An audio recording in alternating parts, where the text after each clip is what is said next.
using the word shot caller. They're going to be using the terminology shot caller and all of that. So, do we believe that from what our definition of what shot callers are?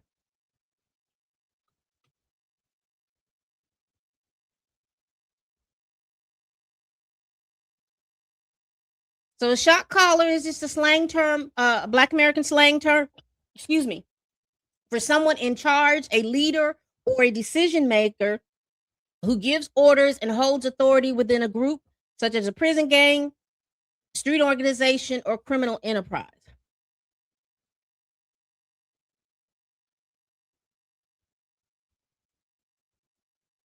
So, do we believe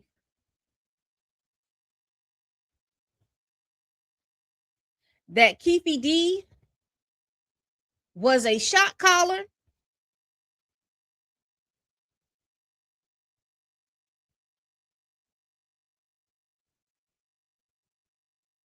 Do we believe that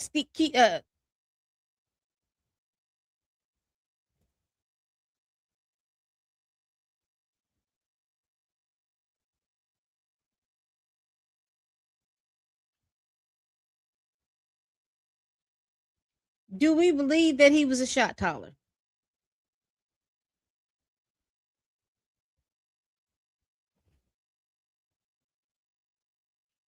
A shot caller is slang term for a person in charge, a leader, or a decision maker who gives orders and holds authority within a group, such as a prison gang, street organization, criminal enterprise, etc., etc., etc.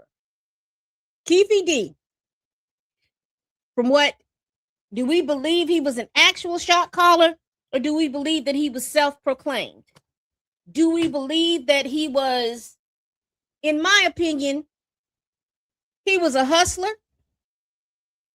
and an OG? I don't believe he called the shots nowhere. I don't believe he called any shots. I don't believe he ordered. I don't believe he's ordered any hits or anything like that. I believe that he was rolling with folks? Absolutely. Do I believe that he was upset that his nephew got beat down? Absolutely. Do I believe that he was rolling with people who were about that life? Absolutely. Do I believe that Keffe D himself was a shot caller? No. I believe Keffe D was a drug dealer. I believe Keffe D had connections. He knew folks. But any hustler, any businessman knows people. Do I believe that he put a hit out on Tupac? No, I believe it was on some squabble squabble. Teach a man's how to squabble mess. But he was hanging with folk who were about that life, where they thought that they were just going to go and beat folks up.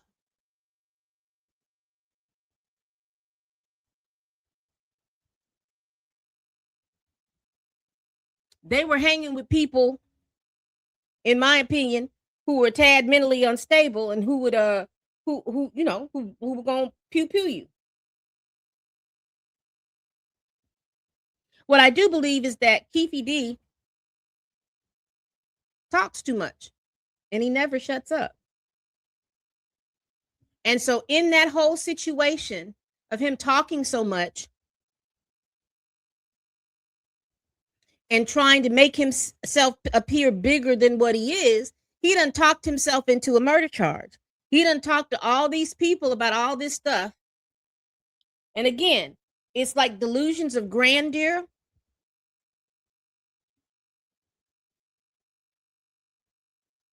With a tap of being on the spectrum.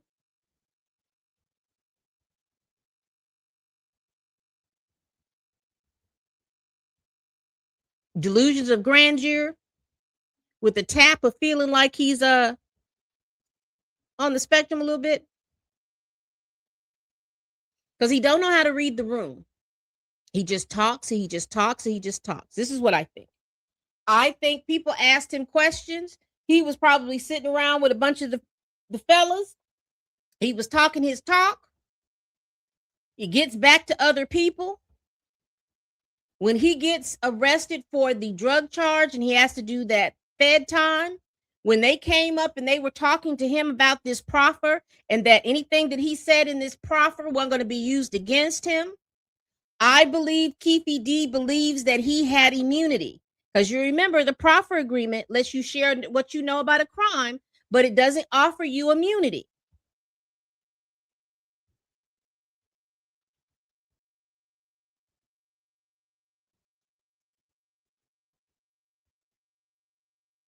So you see here, often called a queen for the day letter, is a written contract between a prosecutor and a person under criminal investigation that allows them to share information safely without the government using those direct statements in its primary case against at trial.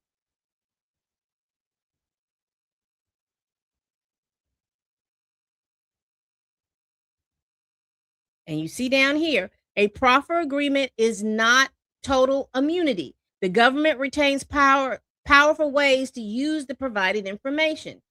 Derivative use. Prosecutors can use your leads, names, or document clues to find outside evidence that could be used against you. Impeachment. If you take the stand at trial and say something that contradicts your proffer statement, the prosecutor can use your exact words to impeach you. If you do a false statement, and this is number 2 that I just highlighted, this is what I believe is happening to Keffe D. Let me put it up. Oh, I didn't put it up on. Uh-oh. Y'all didn't even see what I was looking at.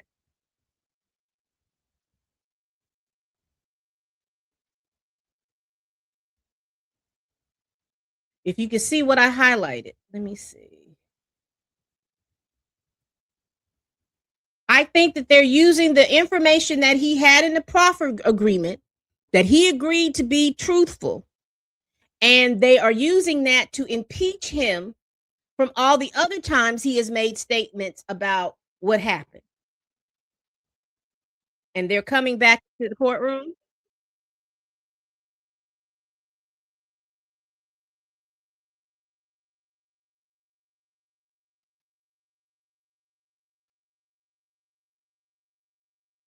Delay for him. Perfect. All right, we'll get the jurors lined up and we'll bring them right. They are lined up? Okay, perfect. And just so I'm aware, 1 o'clock tomorrow is the plan? Yes. 1 o'clock tomorrow. I think this is our last witness for today. I don't know how long it's gonna take, but Okay. So once I have them recess after this witness, we'll tell them to come back at 1 p.m. tomorrow. Correct. Okay, perfect. Sounds good. Oh, that works out for me.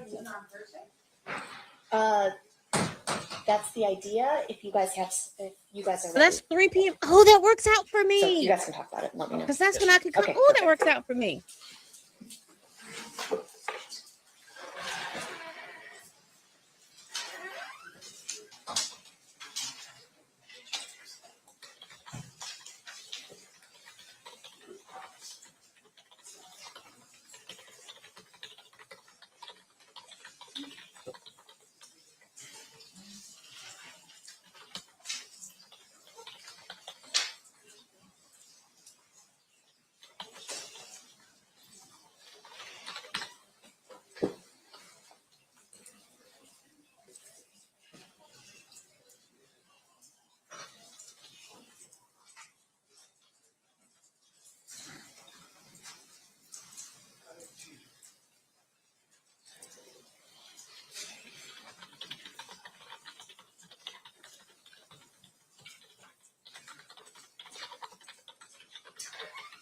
Stand for the jury.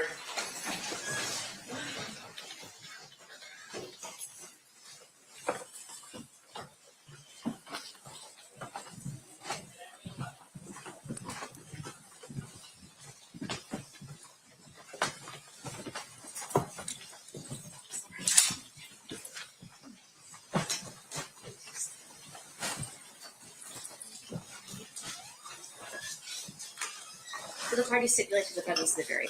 Yes, Your Honor. Okay, you may all be seated. Welcome back, ladies and gentlemen. I hope you liked lunch.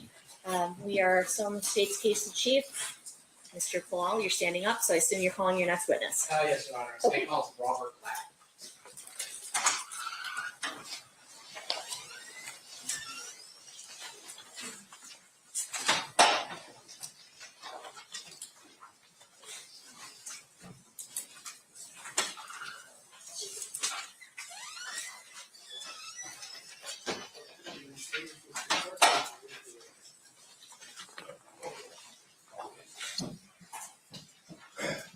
You do solemnly swear the testimony you're about to give in this action shall be the truth, the whole truth, and nothing but the truth, so help you God? I do. You may be seated.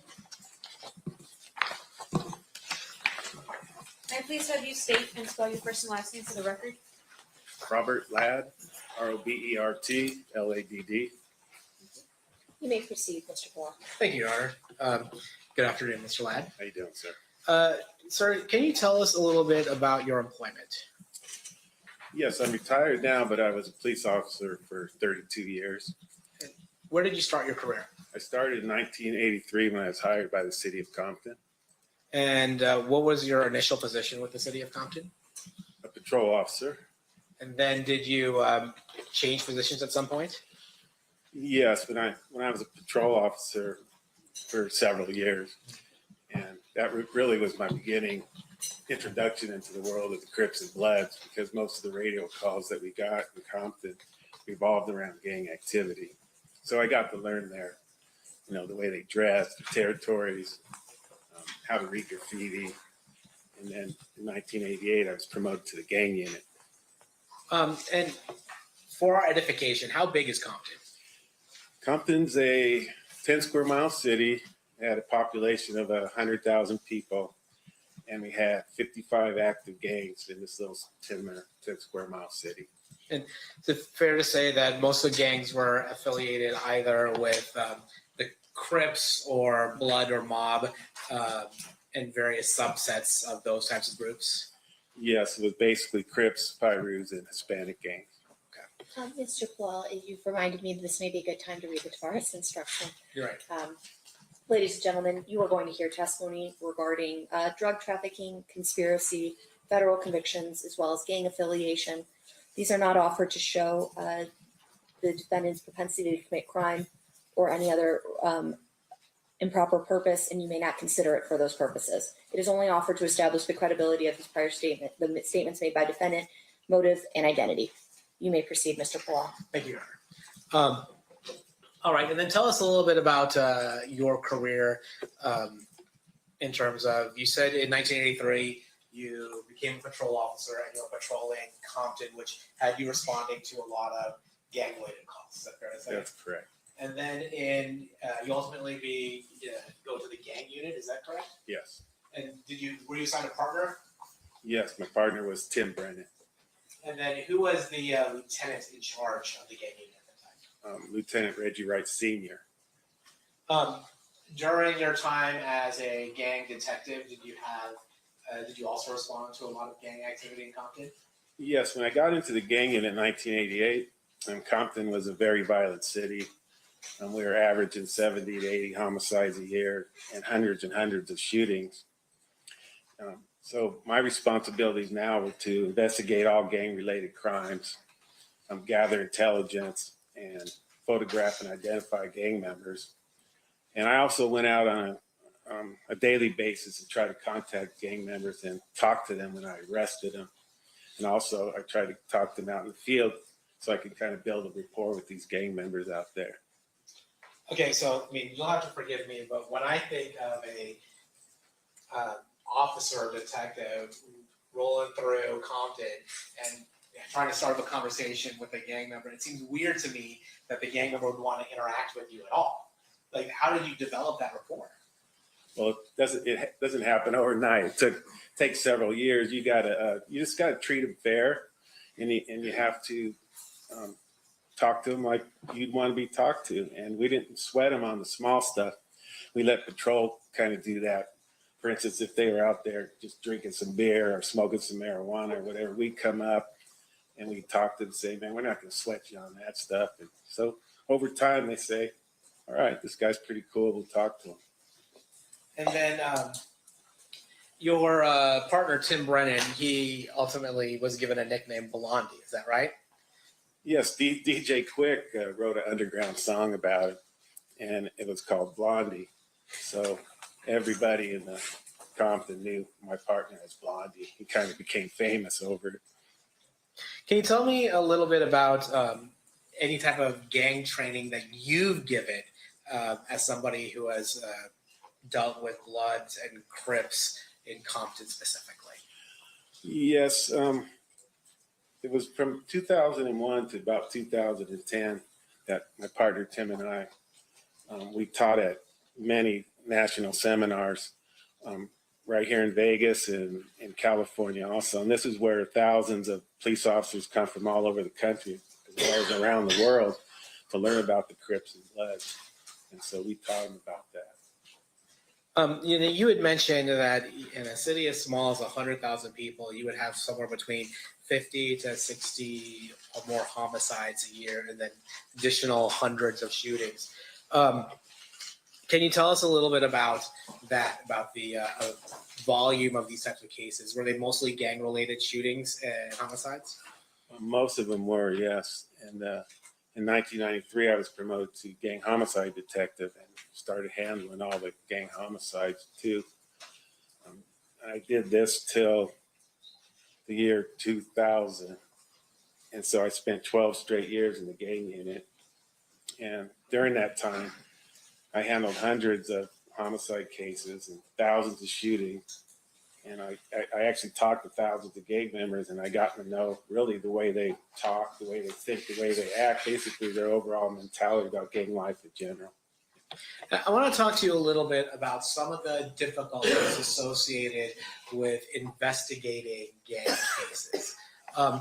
As somebody who did hundreds of investigations and homicides and thousands of shootings, did gang cases in particular present investigatory problems? Absolutely. Gang cases, they're the hardest to solve, especially in Compton, because there's a code out in the street where you're not supposed to talk to the police, you're not supposed to go to court, or you get labeled a snitch. And the other problems that we have is that the good citizens that actually see what happened and want to come forward, they're afraid to. They get intimidated by these gangsters. And so they're really hard. We really don't have any witnesses. So we kind of rely on a lot of informants to get our information out there in the streets. And then you mentioned relying on informants, but is it fair to say that if somebody wants to, if a case needs to be prosecuted or brought to court, somebody can't remain a confidential, reliable informant? They actually have to reveal who they are. That's true. And as part of your investigating homicides and shootings, was that a problem to get people to come forward and testify as opposed to giving you information on background? Yes, it's very difficult because when they come to court, if you can get them to come to court, they don't want to get involved. They don't want to say anything, so they're not cooperating. And you said being labeled a snitch was something that was frowned upon. In your training and experience, were there any other types of consequences for people who are labeled snitches in Compton, California, in gang life? Absolutely. These guys take the code very seriously, and if you get labeled a snitch, it's probably the worst thing that can happen to you as a gang member. You're probably going to have to leave the state if you want to get, if you don't want to get severely beaten down all the way up to getting murdered. So they take it very seriously.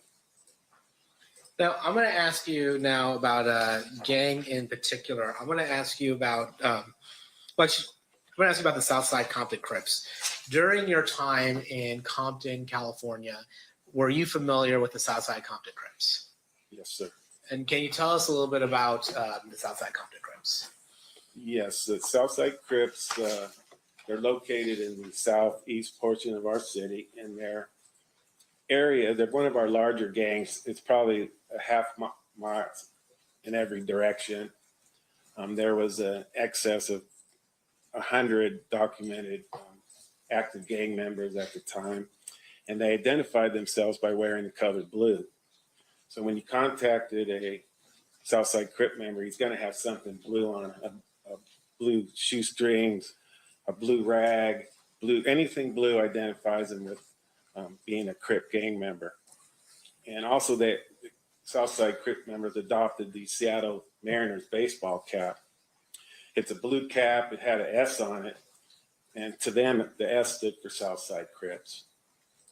Now, I'm going to direct your attention to specifically the mid-90s, 1995, 1996. Were you familiar with somebody by the name of Dwayne Davis? Yes. Were you aware, was he somebody that was a high-ranking person in that gang or a low-ranking person in that gang? Well, as high as you can get, yeah. Now, what are the different levels of gangsters in Southside or just general gangs? Are there different levels? Yes, there's definitely a hierarchy within the black gangs in Compton. There's really 3 phases that these guys go through. The first phase is the BG or baby gangster phase. And this is the time when they're just joining a gang. And usually, most of the time, not all the time, they get jumped in. And by getting jumped in, you have to show how tough you are. So it's probably lasts about a minute, maybe 2 minutes, where 5, 6, 7 gang members are going to try to beat this guy up. And he's got to fight with them to show how tough he is. And if he passes, he gets to join the gang. And these are the ages between 12, 13 to 15 and 16. And this is the beginning stages. So they're out there doing low-level crime, such as graffiti, selling drugs for the older gang members, and being lookouts. And then is there a level above that? Yeah, the next level we call the gangster phase, and that's from the ages from 15 to 16 to about 25 or 26. Now, this is a stage where these guys do the most violence. They're the ones out there that are committing the drive-by shootings and murders and robberies and carjacking. What they're trying to do is they're trying to earn their stripes for the gang so they can get kind of respect within the gang. So this is the most violent time for these gangsters. And then is there another level in the hierarchy? Yes, the last level is ages 25 to 26 on up. And these are the guys that a lot of them went to prison during their gangster phase. And a lot of them are getting older now and they put in the work. They call it earning their stripes within the gang. They're getting their respect. Now they're the older gangsters. And these guys become the leaders or shot callers of the gang. And they tell the younger officers what to do. And again, they take this very seriously. If the older OGs tell younger gangsters what to do, they do it without hesitation. If they don't, there's going to be severe consequences. I've seen all the way from severe beatdowns all the way up to murder. Right. Now, in that hierarchy, so we have baby gangsters, just what was the middle one called? Just gangsters? Just Gangsters, and then like OGs. Did you happen to know in the mid-90s where Dwayne Davis stood in that hierarchy? Yes, he was a shot caller. Your Honor, may we approach? You may.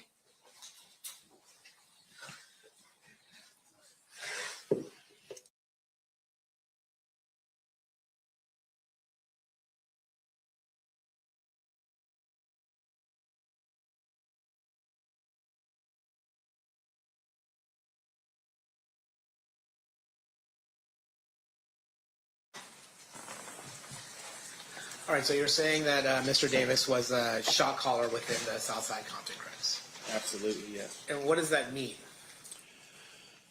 Well, he could tell the younger gangsters what to do, and if they don't listen, like I just said, there's going to be severe consequences. The younger gang members are supposed to do what they're told without hesitation. Now, were you aware of whether or not Mr. Davis was a narcotics trafficker? Yes, he was definitely a high-level narcotics dealer. Compton, we were a small city, and we didn't have the manpower or the resources to go after a major narcotics dealer like Mr. Davis. But during my time in the gang unit, we were approached by two different agencies, the FBI task force, really, the DEA and FBI task force, and they would come to us because they wanted information on Mr. Davis's fellow gang members who he hung around with. And basically, they would tell us that he's trafficking narcotics across the United States all the way to the East Coast. Now, I want to talk a little bit more about Mr. Davis. Would you see him sometimes in Compton? Yes, many, many times I've seen Mr. Davis.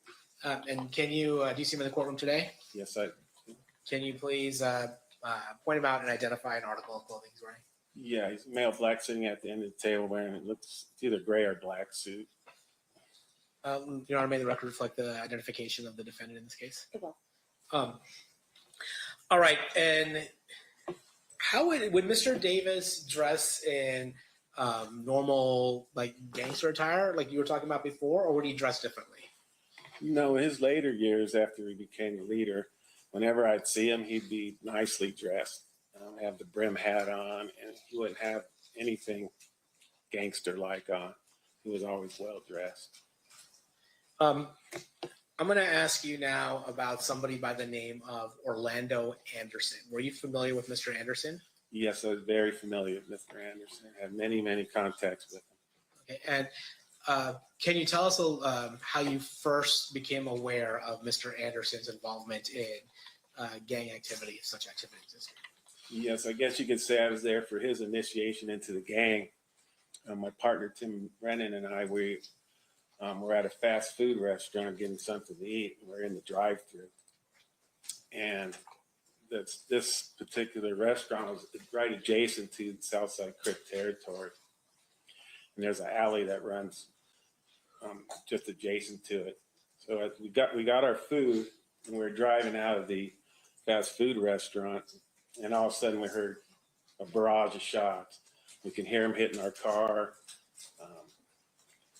Then heard about 5 or 6 shots, right? So after the shots stopped, we looked at each other, jumped out of the car, made sure we were all right, and we ran to where the shots were coming from. And witnesses were pointing down the street, and I saw 3 male blacks running down towards a known gang hangout. So these guys ran in there. We called the troops. We subsequently arrested Orlando Anderson and 2 other people. And during their interviews, they said that was part of their initiation. They didn't have to be jumped in if they tried to kill me and my partner. So they were automatically in the gang. And Orlando Anderson wasn't the shooter during this incident. Was not. Was not. Okay. Now, were you familiar? Well, did Orlando Anderson, to your knowledge, have any relation to Dwayne Davis?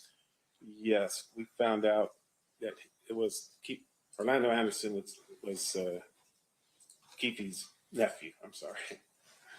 That's fine. And Keffe is what Mr. Davis went by. Yeah, Keffe D. Yeah, Keffe D. Is that kind of how you're used to referring to Mr. Yes, Davis? I kind of know by their nicknames, really. Okay. And then, were you also familiar with somebody by the name of Terrence Bubble Up Brown? Yes, had many contacts with Mr. Brown. He was kind of an older gangster, call him a wobbler. I still considered him in the gangster phase, but he kind of was a little older too. And I guess in the mid 90s, what phase or what level would you say Orlando Anderson was? Definitely gangster phase. And then, did he go by any nicknames that you're aware of, Orlando Anderson? Yes, Baby Lane. And then, were you familiar with somebody by the name of DeAndre Smith? Yes, DeAndre Smith, many contacts with him. Again, admitted to me, he's a Southside Crip member. His nickname was Big Dre. Why was he called Big Dre? Because he was a big man, and he was like 6'4", probably 300 pounds. He was a big guy. Were you also familiar with gang called Mob Piru. Yes. Can you tell us about Mob Piru? Yes, they're a gang in the city of Compton, and they're located in the northeast portion of our city. Their gang used to be called the Looters Park Piru. That was their territory. In about 1975 or 76, a group of kids over there wanted to start their own gang and have their own territory, so they started at Mob Piru, which stands for Members of Bloods. Now, their area is probably a quarter mile in each direction, and there's probably 45 to 50 active gang members in this gang also, and they identify themselves by wearing the color red. So, and just like the Crips wore anything blue, the Pirus or Bloods wear everything red.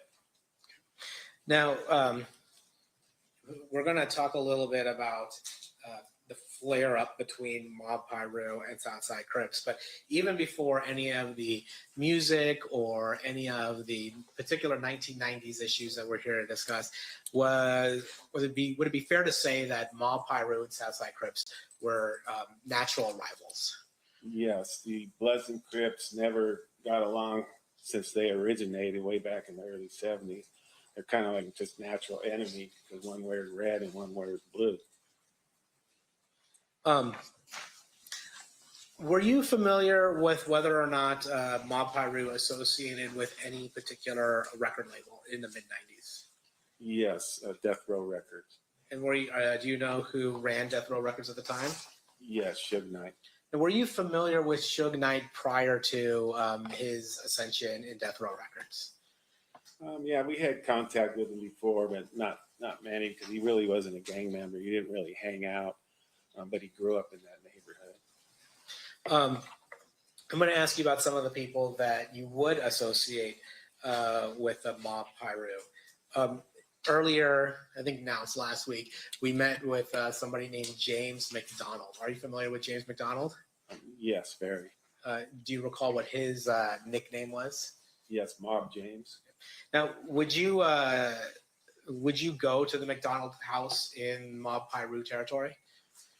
Yes, Mob James's house was kind of like the main hangout for the Mob Piru, Looters Park Piru. He had two younger brothers, Buntry and Timmy Rue. So this was the main hangout for the Mob Pirus, and we would go there. If you wanted to find a Mob Piru, that's the first place you'd look. So we had many run-ins at this Mob James house. And were you familiar with somebody by the name of Trayvon Lane? Yes. And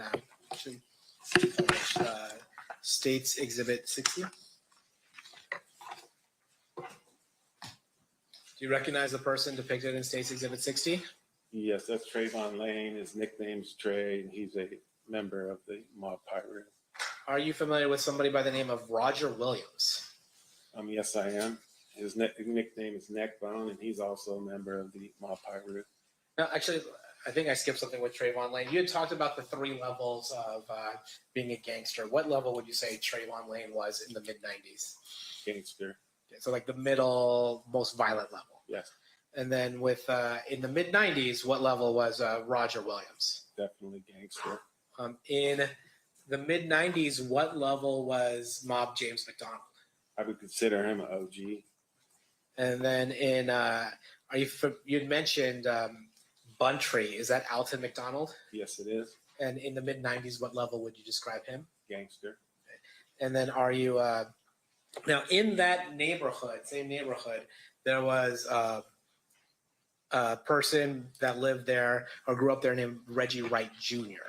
Is that fair to say? Yes. Were you familiar with Reggie Wright Jr.? Very, yes. And when you say very, how are you familiar with Reggie Wright Jr.? Well, he used to work at the Compton Police Department. He was a jailer, and then he went to be a full-time police officer, I think, in around 1988. He was only there for like 5 years because he got injured and had to retire. Now, I'm going to ask you something, I guess, culturally about gang life. How important is one's reputation in the gang world? Very. It's these guys live for respect. That's how they live their lives. And then if somebody felt as though they were disrespected, what would you expect them to do? They have to retaliate. If a gang member is disrespected, they have to retaliate, or they're considered a punk out in the streets. And if you get considered a punk out in the streets, you kind of lose your respect and credibility. And what's the consequence of losing your respect and credibility in the streets? Well, I mean, no, you're going to be nothing in that game, really. And then, we talked about the hundreds of murders that you've investigated and the thousands of shootings you've investigated. Was retaliation, in your experience, ever a motive for those shootings or murders? Yes. I've investigated like 1,000 crimes, and I would say 90% of them are because of disrespect. And so when you get disrespected as a gang member, you can expect some sort of retaliation. Now, you had heard gathering intelligence about this Lakewood Mall incident. Is that fair to say? Yes. But you weren't there, were you? No. And just so we're all clear, Lakewood Mall, is that in Compton? No, it's several miles out of Compton. And so that wouldn't be something for you to investigate. No. But as a gang expert and a gang investigator, what to you is the significance of somebody trying to rip off a gang member's chain? Well, it's definitely disrespect, especially the chain that they were trying to take at the Lakewood Mall. It was a highly prized medallion, and these guys wore it like a badge of honor. So them try to steal this chain and beat up this subject, it would be a major display of disrespect. So now this guy's got to go back to the Mob Piru and Death Row Records and tell them what happened. So the next time they see each other, it's going to be on site. As soon as they see each other, some confrontation is going to happen. And you had said that we're talking about the chain, we're talking about that Death Row chain. Is that right? Yes. And you had mentioned that they were wearing it with great pride. By they, who are you talking about? The entourage of Suge Knight, that's Trayvon Lane. Well, back in '95, Suge Knight gave these out as Christmas presents to his entourage, like just, Trayvon, Neckbone, Buntree. They gave one to Reggie Wright Jr. So not too many people had him at this time. So it was a prized possession to these guys. Now, I'm going to take you forward to September 7th of 1996. You become aware of a shooting that occurs out here in Las Vegas, September 7th, 1996. Is that correct? Yes, sir. How do you become aware of the shooting that occurred here on September 7th, 1996? Well, I was at home and I get a call from my boss, who's Reggie Wright Sr. And he tells me that, hey, Suge Knight and Tupac were just shot. Tupac's in critical condition, and get ready because it's coming back to Compton. He told me that they thought the Southside Crips were responsible for the shooting. And so when he's telling you this, do you now have to have a response to this? Or why is he telling you specifically to get ready? Because when you disrespect and shoot the biggest rap mogul on the planet and the biggest rap star on the planet, and he surrounds himself with the Mob Piru, then there's going to be some sort of retaliation. And all these guys were from Compton. So when they got back to Compton, we expected a war. And was there a war? There definitely was a war. Can you tell us about that? So in the immediate aftermath of the Tupac Shakur shooting, did you notice an uptick in violence in Compton? Yes, 2 days after Tupac was shot was our first shooting. One of the OGs was at a store on Alondra Boulevard in Compton, and he was shot in the back several times, and a 10-year-old little girl got caught in the crossfire, and she was hit, and she was in critical condition. And the guy that was shot was a Southside Crip member. And again, he was a shot caller for the Southside Crips. His name was Darnell Brim. Okay, and we've heard Darnell Brim's name before here, but was Darnell Brim part of the same subgroup of the Southside Crips as Dwayne Davis? No, he was a Southside Crip gang member like they all were, but there was two factions of it. There was a group called the Burst Crew, which Mr. Davis ran, and then there was a Glencoe crew that Darnell Brim ran. And is it fair to say that at some point there was a conflict between the two groups that caused the factionalization? Yes, they used to be one big happy family, but there was a disagreement over drugs, or some drugs were stolen from one of the Burst Crew members, and that's when they split apart. They start fighting with each other, and they split apart into two different factions. Now, in your understanding of gang culture, would Mob Piru, if they're seeking retaliation, would they be discerning about which crew or which part of the Southside Compton Crips they were shooting at, or would it just be you find a Southside Crip and then you start shooting? Yeah, they don't care. When they go hunting for somebody, they don't care which faction he's from. If he's a Southside Crip member, or they're going to go after him. Now, certainly that wasn't the only shooting that occurred in the immediate aftermath of the Tupac Shakur shooting. Is that correct? That's correct. We had 3 murders and 10 attempted murder drive-by shootings that happened within a 10-day period in Compton. And is that when, and were those shootings going back and forth related to Mob Piru and Southside Crips? Yes. So, I mean, you had mentioned earlier, there's 53 or 50 plus gangs in this 10 square mile radius. But during this particular heightened sense of violence, what was happening was the shooting back and forth between Mob Piru and Southside Crips.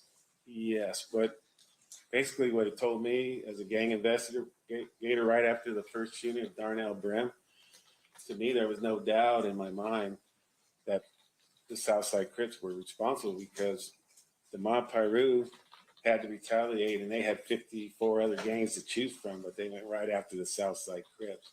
So there's no doubt in my mind who's responsible for shooting Tupac and Suge Knight.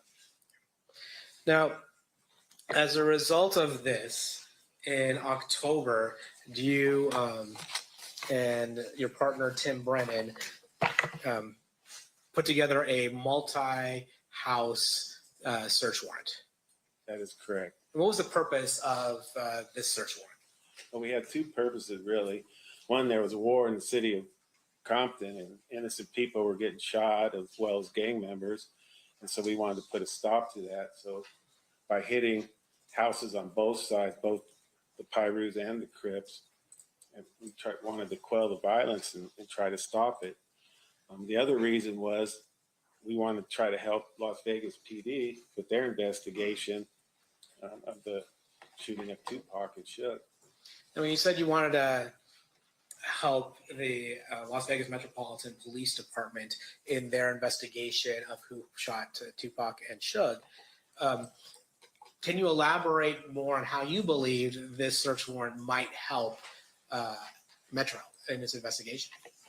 Yes, the way we handle gang-related homicides is when we did the search warrant, we'd find a reason, hopefully, to arrest them. We'd find guns or narcotics in their house, and then we'd bring them down to the station. So you would have all the players that were involved, like that we were heard about, that was involved in the shooting of Tupac Shakur. So we rounded them all up, and hopefully Las Vegas PD would come down and try to interview them, try to get one of them to cop out, or to try to put them in Las Vegas, whatever they want to do on their investigation of the murder. We rounded up all the people for them. So that's how we help them. So the search warrant served 2 purposes. You have an active war going on, and you're trying to slow the violence in Compton, but you're also thinking, well, maybe we can get some of the folks who we think might be involved in the Tupac shooting to start talking as well. Correct. Did Las Vegas Metropolitan Police Department send detectives out here for that purpose, or out there for that purpose? Yes, they sent 2 detectives. Now, with regards to the search warrant itself, were a number of firearms recovered as well? Yes. And was part of the goal that maybe not only just take this guns off the street for the Compton war, but was there a hope that maybe the firearm for the Tupac Shakur murder might be recovered as well? That's correct also. It's fair to say that that did not happen. That's correct. You know, I'm actually going to approach with state's proposed exhibit number 161. You may.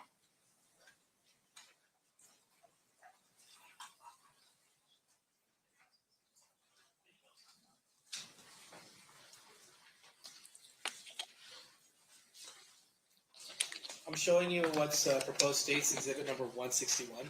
I gotta get my glasses on. No problem.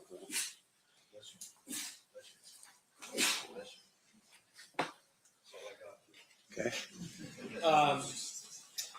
Do you recognize what state's proposed exhibit 161 is? Yes, it's a search warrant. And can you open it up and look through it? Do you recognize the search warrant? Yes, I do. It was a search warrant that we prepared. Well, Tim wrote after the Tupac shooting. And was it? Did you assist him in the investigation that led up to the search warrant? Yes, And did you assist him in giving him the information in order to get the probable cause? definitely. Yes. And then did you also assist in executing that search warrant? Yes. Now, state's going to move state's proposed exhibit 161 as evidence. Any objection, Mr. Snap? Objection. So admitted. Now, there's been some allegation that the Compton Police Department was only focused on the Southside Crips when it came to trying to stop this war and stop this violence.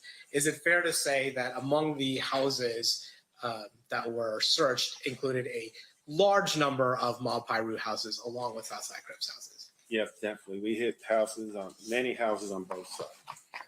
And is it fair to say that is a total of 38 residences that were looked into? Yes. And to include members of Mob Piru and Southside Compton Crips? Yes. Now, permission to approach, Your Honor? You may. I'm going to show you what's been previously marked as State's Exhibits 162 and 163. Do you recognize what these are? Yes. What are they? These are evidence that we collected at the scene. Okay. And without going into the addresses, is it fair to say that these were evidence that were collected from Dwayne Davis's house and Dwayne Davis's family's house? Yes. Okay. Now I'm going to move State's Exhibits 162 and 163 as evidence. Any objection? No objection. So admitted.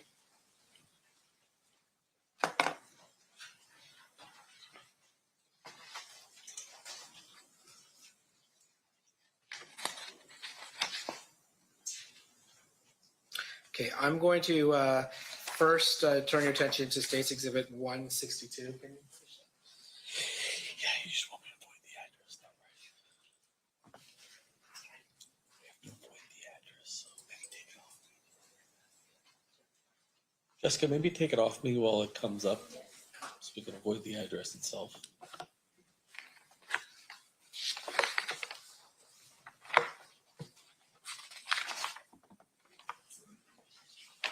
What page do you want? The fourth page, please. Actually, no, I'm sorry. Can you do the second page first?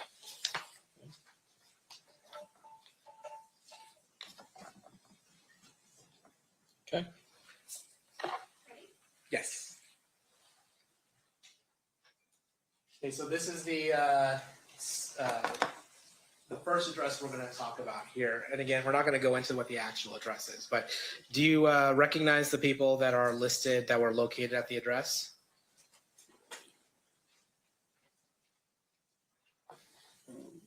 Yes. And fair to say they were members of Mr. Davis's family? Yes. Now I'm going to turn your attention to the next page. And under on line number 5, do you see what's listed there as the receipt?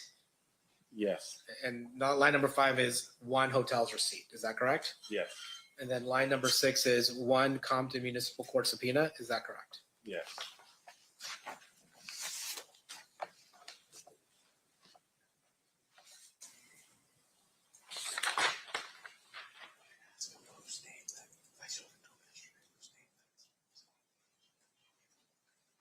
Then I'm going to show you States Exhibits 163. If we can take it off us for a second.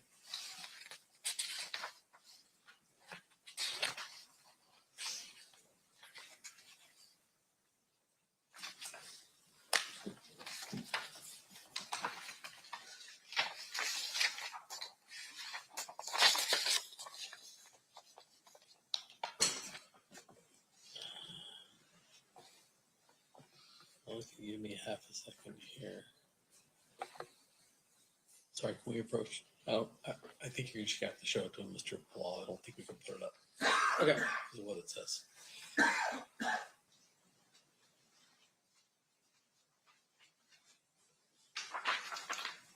So I'm showing you page 3 of States Exhibit 163. Can you tell us what this document actually is? Yeah, it's a receipt for property taken. And then it actually mentions who is taking some of the property here, doesn't it? Yes, And who's that? myself. And then one is a letter from the Excalibur Casino, is that correct? Yes, And then the other is an envelope addressed to Orlando Anderson, is that correct? yes, And then the third is miscellaneous bills addressed to Orlando Anderson as well, is that correct? yes,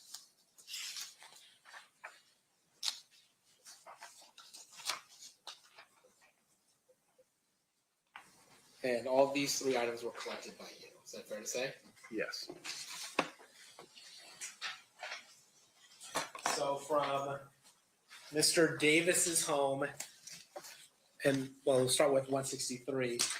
We have from Mr. Anderson's home, we have a receipt from the Excalibur. Is that correct? Yes. And then and is part of the reason why you're collecting that receipt is because it's relevant to the investigation as to who shot Mr. Shakur.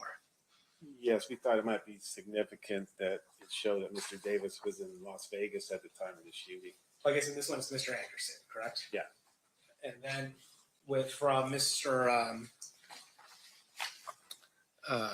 Mr. Davis's house, there's also a receipt, a hotel receipt that was collected. Is that fair? Yes.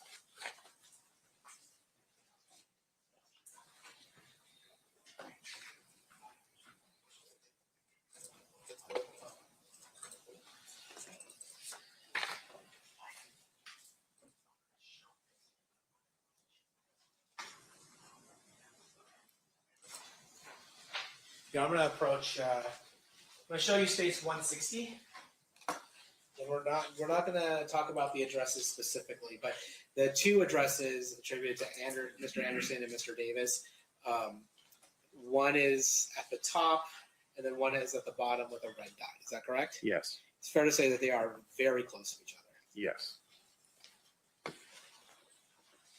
I'm going to move 160 to evidence. Any objection? No objection. So admitted.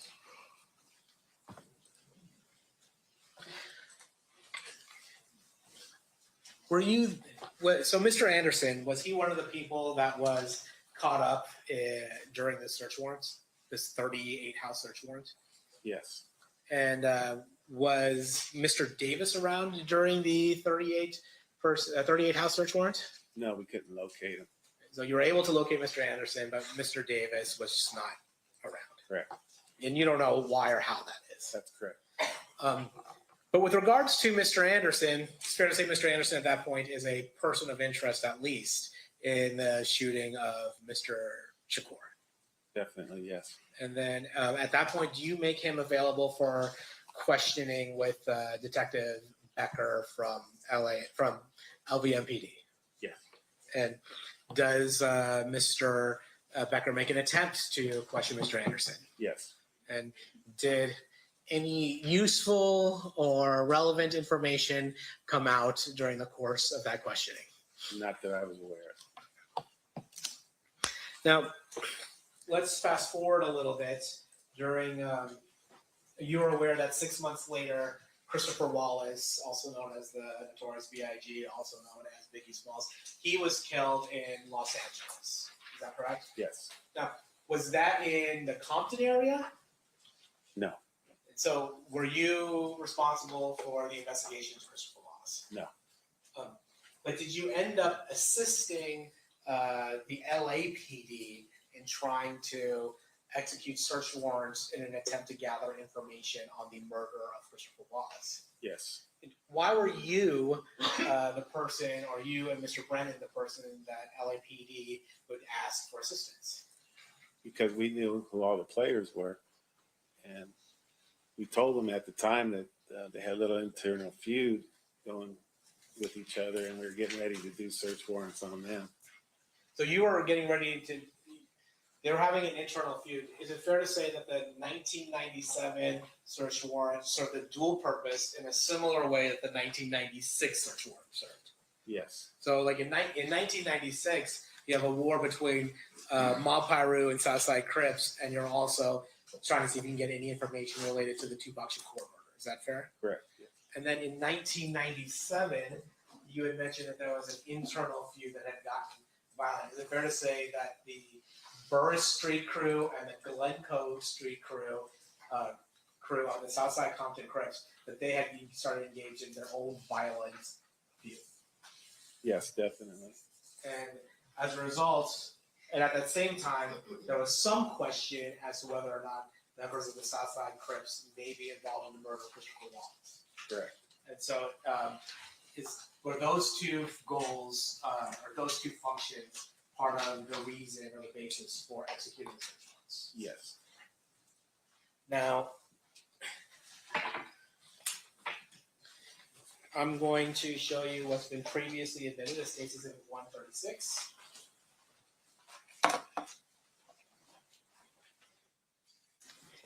Do you recognize State's Exhibit 136? Yes. This is a search warrant we did on. And we're not going to talk about addresses by agreement, but it's a search you did on a different house from the houses that you did in 1996. Is that correct? Yes. And this is a different residence that was associated with Mr. Davis. Is that fair? Yes.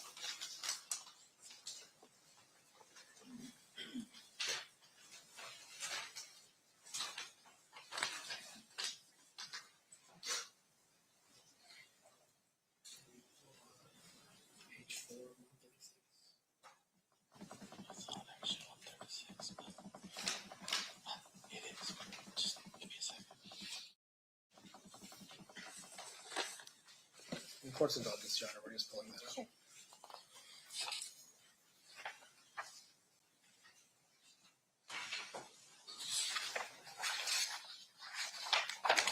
Just vacant, allow me. And Mr. DiGiacomo, do you mind zooming in a little bit? Yeah, if I can figure out how to make the Zoom work on this.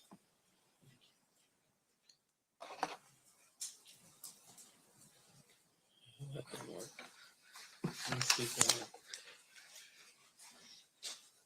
the Zoom tool's not working. Well, Mr. Ladd, we're going to do this the old-fashioned way. It's going to be up Okay. there, but I want to show you page 4 of 136. It's still up there on the screen as well. On page 4, we have another receipt of property taken. Is that right? Yes. And on line 4, what do we have?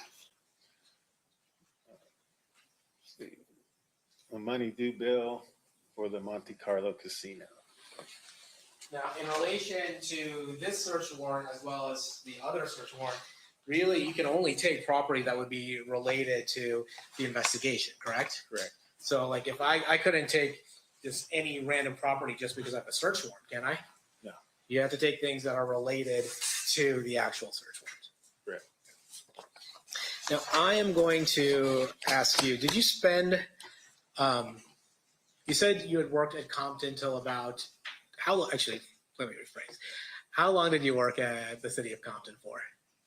from 1983 to 2001. Um, I'm sorry, 2000. is it fair to say that at some point the Compton Police Department got swallowed up by the LA Sheriff's Office? Yes. And did you stay with? Did you sign on to the LA Sheriff's Office after that? Yes. Do you recall approximately how many of the Compton police officers stayed with the LA Sheriff's Office? Okay. You weren't Okay, finished. yeah. I'm sorry. I don't want it to be like yesterday where we keep on interrupting each other. And do you recall how many of the Compton police officers were hired on by the LA Sheriff's Office when LA Sheriff's Office took over Compton Police Department? Yeah, I'm not sure the exact number. I think there was like 103 of us, and I think all but 2 were hired by the sheriff's department. Now you ultimately left the LA Sheriff's Office, is that correct? Yes. And then where did you go to work after that? I lateraled over to an agency, Garden Grove PD in Orange County. Probably a little bit safer than the Compton Police Department. You could say that, yes. It's still a busy city, but it wasn't nothing like Compton. And then during that time period is when you started giving talks with Detective Brennan regarding your experience working blood and Crip gangs in Compton. Yes. Is it fair to say that Detective Brennan is no longer with us? Yes, he passed away of cancer several years ago.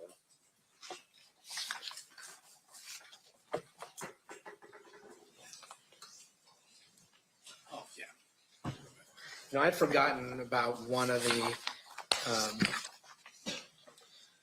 murders I wanted to talk, or one of the shootings I wanted to talk to you about during the war that escalated immediately after the shooting of Tupac Shakur. So I'm going back a little bit, and I apologize for that. No problem. One of the people that was shot was a man by the name of Bobby Fitch. Is that correct? Yes. And Bobby Fitch was actually killed on September 11th. Is that fair? Yes. Where did Bobby Finch live in relation to Corey Edwards? Next door. Was Bobby Finch a gang member? No. Was Corey Edwards a gang member? Yes. And what gang did he belong to? Southside Crips.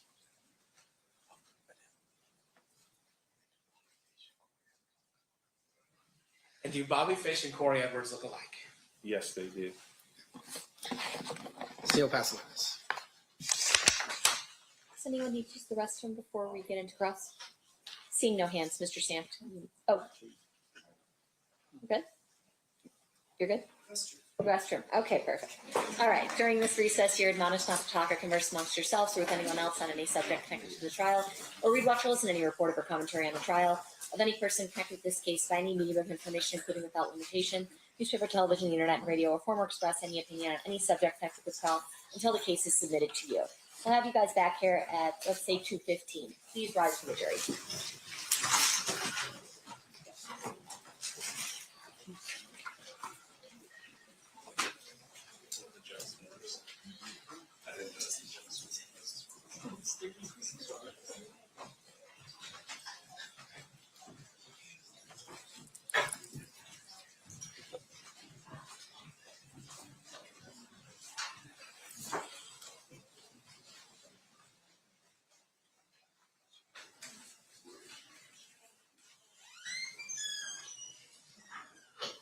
For the record, the jury has exited the room. We'll be in recess.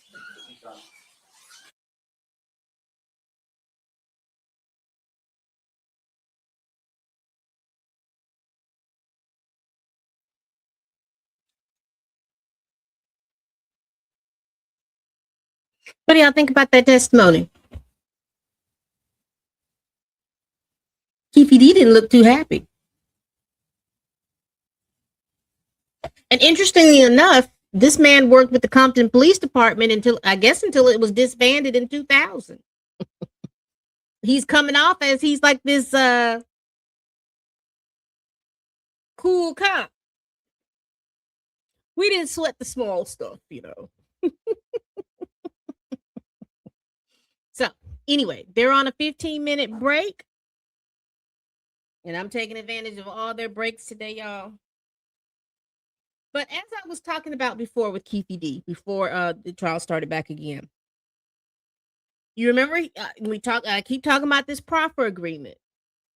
I'm of the opinion that Keffe D thought that because he had that agreement,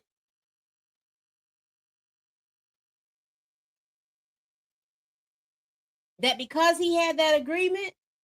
he can continue to tell the same story in different ways, and he quote unquote had immunity. Because you can tell, remember that the interview we listened to, the 2009 interview, where his attorney was present, Mr. Higgins, and Mr. Higgins was letting stuff slide, and then when he realized what was up, that they were basically there to get the information of Tupac, and that Keffe D might incriminate himself, even as subtly as he could. Like, listen, man, you need to hush. They're asking you direct questions. Don't add no mess to it. And so here's the thing, what I'm talking about. They're asking you yes or no questions. Then you answer yes, no, or I don't know. Don't. If they start leading you in one direction, well, Keffe D, you walked out with a red shirt and some white pants, and then you proceeded to do this.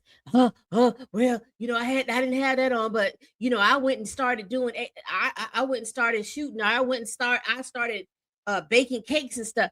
Why are you adding more information than you need to? If you told one story, you tell that story over and over and over and over and over again.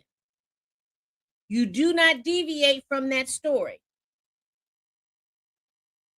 You don't deviate from the story. You tell the same story. Because if it's the truth, it's the same story. I would say you would probably have less information as time goes on, simply because you'll forget. But or the only addition to the information will only be like, oh well, I thought we were I thought we were doing east, but actually we were moving west. Something to that maybe, because we walked up, we turned right, and then we walked up again and turned left. I had always assumed that we were moving east, but once we made that second left, we were moving west. You see what I'm saying? Those types of things. But the crux of the story should be the same. But I'm gonna go over and over again. He's told that story so many times.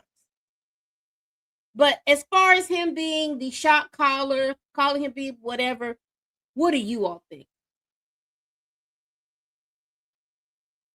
I believe he was in the game.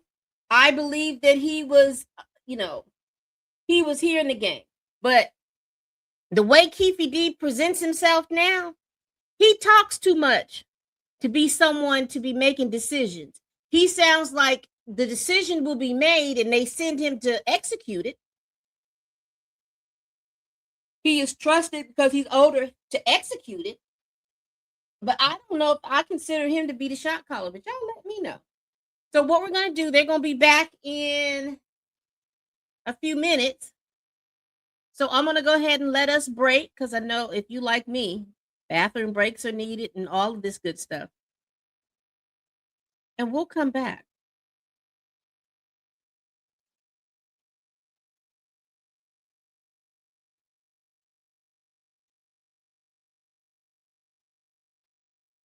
All right, y'all, we'll be back.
Back on record in State versus Davis, C-377407.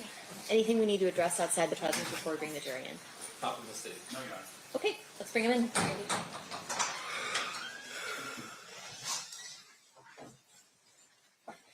Not ready yet. I guess we should stand since they're coming in.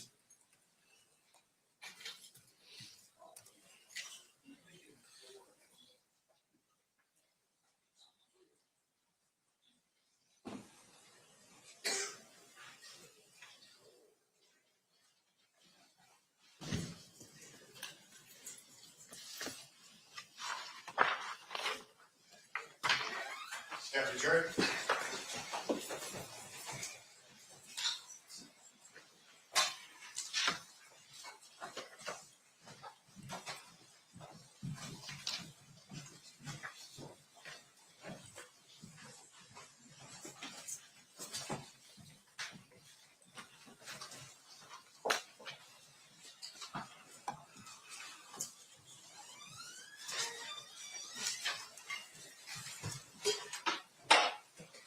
Did the party stipulate to the presence of the jury? Yes, Your Honor. Yes, Your Honor. You may be seated.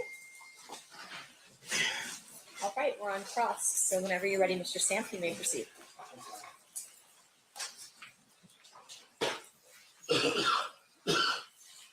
Mr. Lang, welcome to Las Vegas. Thank you.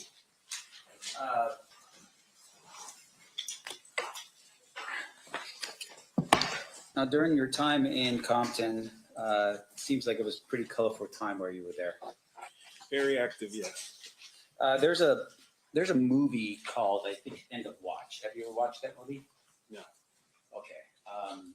Have you ever watched any movies at all from that time period? Like, say, I don't know what was out there. Any of the LAPD movies during that time period? Have you ever watched any of those? You have to be more specific. I know. Sorry. I'm trying to figure out. There's another one out there besides End of Watch. But you share basically your experience working as a Compton police officer to the time you started working as a detective for gangs in a book that you wrote. Yes, And that book is called and entitled Once Upon a Time in Compton, right? yes, Okay. Now, you do write this book in addition to Timothy Brennan, your partner. yes, Now, in the book, I've read the book, and when you guys are working together as a team, it's Tim and Bob, right? In the book, you guys, Tim and Bob, we did this. Tim and Bob, we did that, right? yes. Now, the book itself, as you created the book, fair to say that was a book that I would think that you would be proud of, the work that you put into the book. Yes. And in terms of the book itself, you could sit here basically as you're talking with us and this jury today, that the book is accurate in terms of what you recall during that time period, right? Yes, And you would have taken great pains to make sure that book was accurate before it was published. yes, For instance, if you read something in the book that wasn't accurate and it wasn't published yet, you would make a note to either tell Tim or this other lady, I think her name is Lolita, that, hey, this isn't quite right. I don't remember that. And there would be some discussion, maybe changing or something, right? yes, Okay. And in order for you to write the book, and I think you published this book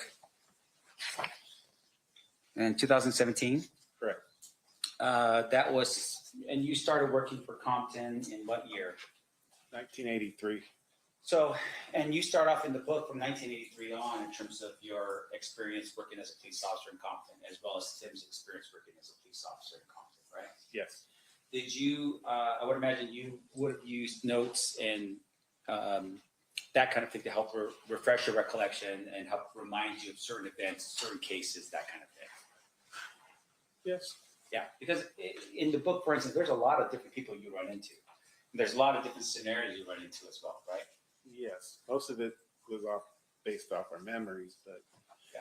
like for the search warrant or whatever, we could go back to search warrant and look at that to refresh our memories. Right. Most of the stories are just from my memory. Yeah, and fair to say, of course, it's also Tim's memory as well. So something that you would remember, he would remember, and vice versa. And you go, oh yeah, I remember this now, and you would say, oh yeah, I remember that now, right? Yes, So part of the book, in essence, really is a it's teamwork between you and Tim and Lolita writing the book for you. It's a collaboration. Collaboration. Okay. Now, did you write any of the book yourself? Basically, we got Lolita Files to write the book, and we told the story to her. Right. And so she actually wrote it, but it's our story. right. And Lolita, meaning that this was an experienced writer that you recall, right? Before she wrote the book. Absolutely. And when she wrote the book, can you tell us a little bit about Lolita, who she was as a writer? Yeah, she had several books that were published prior to that, and she was very up on the hip hop scene. So when we got together, and we kind of just clicked, and we collaborated to write the book. And in terms of her background and so forth, did she go to school for that? I'm not sure. All right. And was she working as a journalist or a writer prior to you meeting her to write this book? Yes. Now, in addition to that, throughout the course of the book, you do put pictures in here and pictures of you with darker hair and less of a goatee and more of a, looks like actually one without a picture of no much facial expression whatsoever. It's a picture of you as a young police officer. Now, the purpose for these pictures in your book is really to help establish some of the things that were happening during that time period, so the reader could see visually what was going on, right? Correct. Now, in addition to that, in the book, you had put as well, and the book, the picture, bless you, the picture that I was looking at is this picture right here. Do you recall this picture? Yes. Yeah. So, and once again, it's just to show your experience while you were being a police officer in Compton, right? Yes. Now, in addition to that, though, you do put in the back of your book some documents that were documents that you used in furtherance of your job as a detective at some point, right?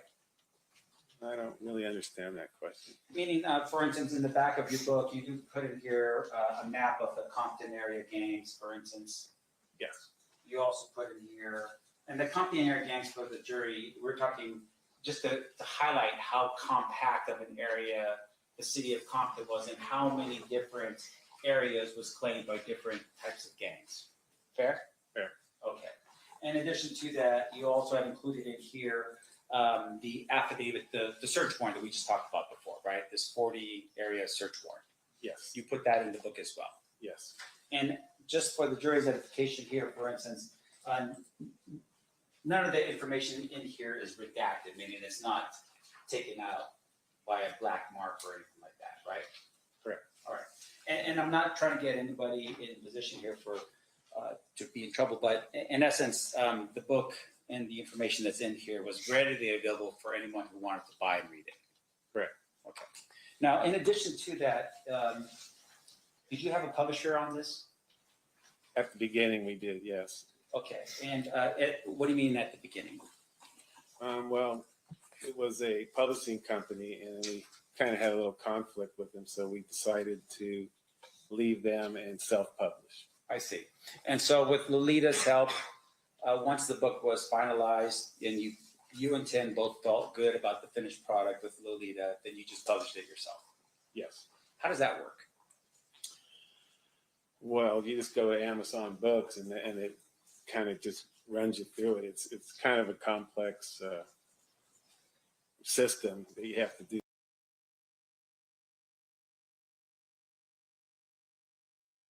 Here's the book that he wrote, Once Upon a Time in Compton.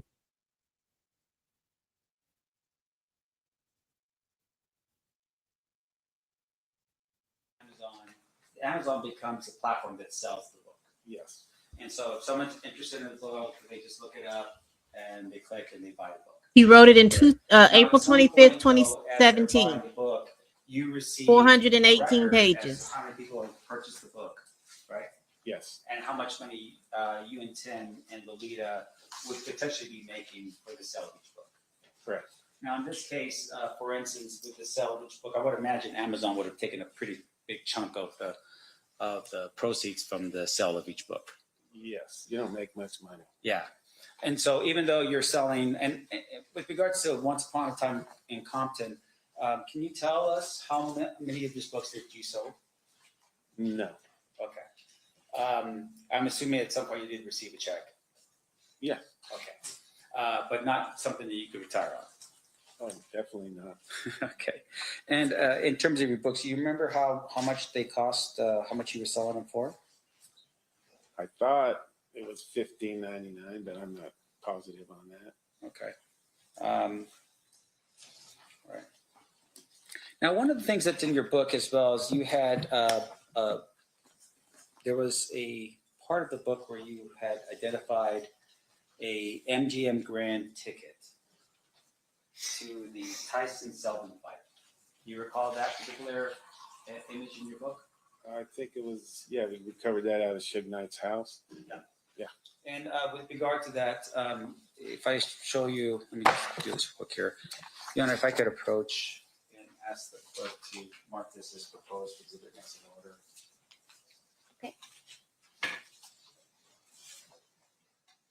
What is the next order, Jess?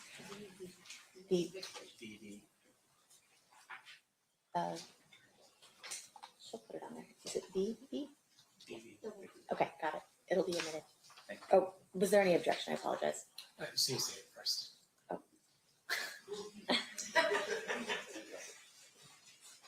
No objection. So admitted. Yeah, for sure. You may. Do you recall this particular image in your book? So showing you what's been marked as BB. Yeah, it looks like it, yes.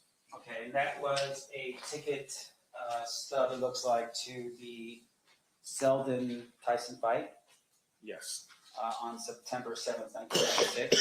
yes, And that ticket stub was located in Suge Knight's house. yes.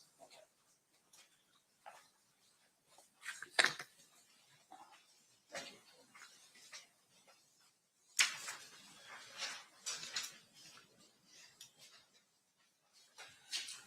Motion for the jury here so they can see. Do you recall when Suge Knight's house was searched? The day that I think it was October 2nd, the day we served all 38 search warrants. I see. And so his house was one of the houses that you were searching to basically try to quell any potential violence in Compton, as well as gather information. Yes, Now, with regard to this particular ticket, though, because it was captured, there was an understanding between all the police officers conducting all the searches at the same time that you were looking for information leading to the murder of Tupac that had occurred in September. yes, So with regard to this ticket, for instance, because it was the Seldon Tyson fight on the night of Tupac's murder, this ticket was obtained by you or kept in evidence as part of your investigation. it wasn't part of our investigation, no. It was for Las Vegas PD. Right. So let's get a little bit into that. So, and I want to make sure that the jury understands. So in terms of the actual murder investigation itself, that was the jurisdiction of Las Vegas Metro. Yes, And so, which I guess is difficult here, right? Because potentially everyone that's a potential suspect in the Las Vegas murder potentially would have been residing in Compton, right? not necessarily, but most of them did. Yeah. And so on this particular day, when you're out executing the search warrant with all the different locations, you had invited the detectives that were assigned to the Metro homicide investigation here to come out to Compton to be present so that they could interview people if they wanted to. Correct. All right. And so this particular piece of information would have been something that they would have been interested in, I would assume. Yes, All right. Now, we talked a little bit about what was also found, and you had indicated that there were some receipts, some hotel receipts that were located. Where did I put that?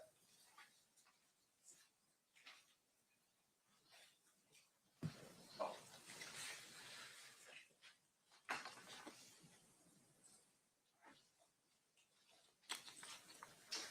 I think the state had already presented this to the jury. What was the last exhibit you guys put up for that? It's 161 and 162. It's just, that's the entire return for all locations. Yeah. The two are up there. Sir, what you were showing earlier in terms of the affidavits in this case, thank you. Fair to say that the size of the affidavits that were shown to you, and then once again, this is for the state, or for the jury's edification. State's Exhibit 161. This particular affidavit was actually a lot bigger, right? What do you mean by that? Well, meaning, for instance, that you were targeting some 38 houses, which means that each house had its own paperwork attached to it, which would have made this document a lot bigger than what this document is right now. Oh, for sure. Yeah. And then with regards to the document, we're targeting or focusing on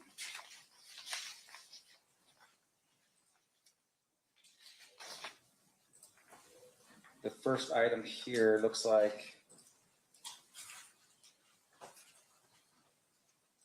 was a, let's see here. In State's Exhibit number 162, there was a reference here to a hotel receipt. Right? Yes. Now, the property report here that we're looking at on 162, which I will show, this is the property report that we referred to earlier, right? Yes. And the hotel receipt that's on there is one of the items that was taken from this particular property, right? Yes. Do you have that receipt? No. So unlike for instance, the Suge Knight ticket indicating that there was a fight and so forth in, Las Vegas, September 7th, 1996, this indicates that there was something taken, and that would have been that hotel's receipt, but you don't have it here. Correct. Do you know where its location is at all? No. Now, in addition to that, you also, in one of the other homes, had indicated that there was a letter from the Excalibur Casino, and so forth. I'm going to show you this document here. This is State's Exhibit 163. And just for the jury's edification here. So it looks like here on number 1, this would have been the receipt of property taken, correct? Correct. And underneath it here, number 1 would show a letter from Excalibur Casino addressed to Orlando Anderson, right? Yes. All right. Do you know the date of this particular document? It would have had to be the same day of the search warrant. Well, I'm sorry. I'm talking about the letter itself. Oh, no. Okay. And do you have a copy of that letter? I do not know. All right. Do you know where that letter is? No. All right. The next part here looks like there's an envelope addressed to, once again, Orlando Anderson. And with regards to this particular document, do you have any indication of where that document is? No, it was booked into property. So. Right. And that's the same thing with number 3 on miscellaneous bills addressed to Orlando Anderson, right? Yes. None of these documents are addressed directly to Mr. Dwayne Davis, fair? Yes. And once again, when you are searching and finding something like, for instance, the Suge Knight ticket, that document is carefully taken from the scene and put into evidence in a way that would preserve the chain of custody of something like the ticket. Correct. Now, in this case, when you searched either the 2 residences in this case, did you find any indication at all? Any MGM grand ticket of being on the second row of the fight? Anything at all that would indicate that Mr. Davis was actually in Las Vegas? No. Okay. Now, in addition to that, we had talked a little bit about the second search warrant. And the second search warrant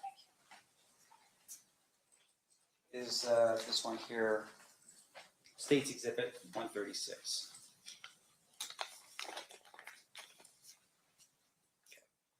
Now, when a search warrant is executed in California, at the time it's executed, is it confidential? or sealed? Sometimes, yes. In this particular case, with this particular search warrant, was this search warrant sealed? Yes. And was it sealed up until the time that the search had been conducted? Yes. Okay.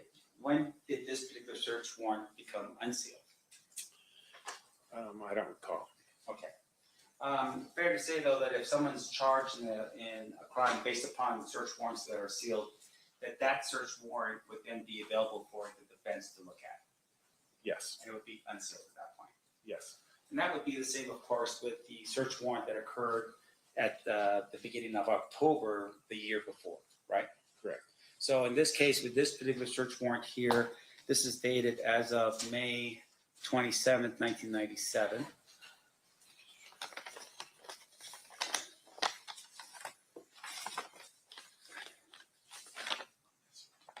On this particular one here, you had indicated the following. This is on page 4 of this document. The information that I think we're most interested in is line 4 of that document, right? Yes.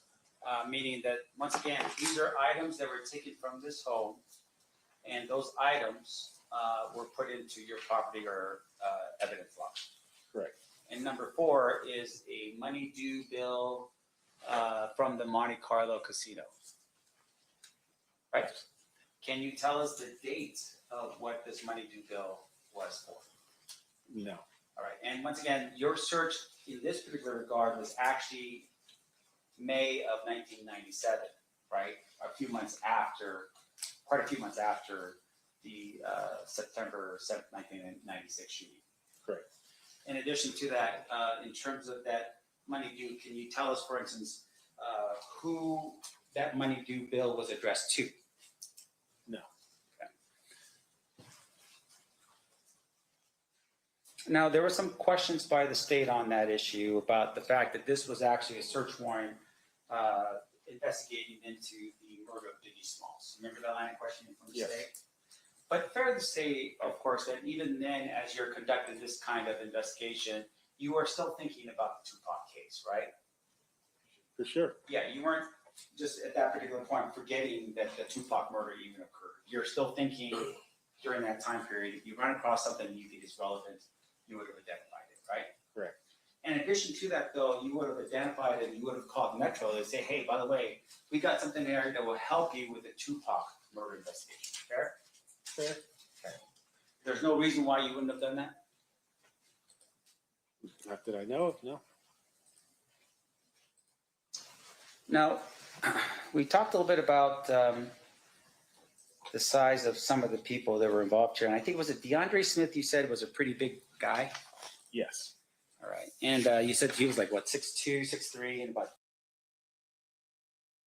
300 pounds, something like that, big guy. About 6'4", 300 pounds. Okay. Did he play any sports or anything as far as you know? I think he did. I'm not positive. Okay. What sport? Now, are you aware of an individual by the name of Terrence Brown? Yes. And was Terrence Brown one of the individuals that was potentially a suspect in the Tupac murder? Yes. All right. Now, with regards to Terrence Brown, can you describe for us how, like, his size as well? Yeah. He's approximately a little shorter than you and just medium built. So a good-looking guy. I'm sorry? I don't know. I don't know about that, but So it's a little bit shorter than me and about my size. right. Okay. Let's just put it down as I'm 6'2", so that's like I'm just kidding, 5'8" and something else. And then in terms of the at the time with Terrence Brown, you are aware that Terrence Brown actually dies in 2015. Yes. And when he dies, do you know how he dies? Yes. How did he die? He was at a marijuana dispensary in Compton, and a robbery occurred, and he got killed during the robbery. So based upon the way he was murdered in that case, no indication that that was some type of retaliation for the murder of Tupac in 1996 or 7. No. Okay. In addition to that, in 1996, I apologize. With regards to DeAndre Smith, do you know when he passed? 2004, and he died of medical complications. Right. And as far as you know, nothing that would have been associated with any type of retribution or revenge for the murder of Tupac Shakur. Correct. Now, Orlando is the one who passes away relatively quickly after the shooting. Yes, approximately a year and a half. Right. And in terms of how he passes, he was shot and killed. Yes, you want me to tell you what happened? Please. Orlando Anderson was with his best friend, Michael DeRoe, and they were at a burger stand in Compton. And across the street from the burger stand, there was a car wash. Orlando Anderson recognized the people at the car wash. There was 3 people sitting in the car, and he recognized one of them that owed him money for some narcotics that he didn't pay him for. So Orlando Anderson took it upon himself, and he initiated the confrontation. He drove up to the car and he exited with a gun. However, one of the persons in the other car, they had a gun too, so they had a shootout at the car wash. And then when the smoke cleared, Orlando Anderson was killed during the shootout, as well as 2 other people in the other car were killed. And in terms of the 2 other people in the other vehicle, were they both Crips? Yes. So it wasn't a blood on Crip sort of shootout. No. It was just over money and drugs. Yes.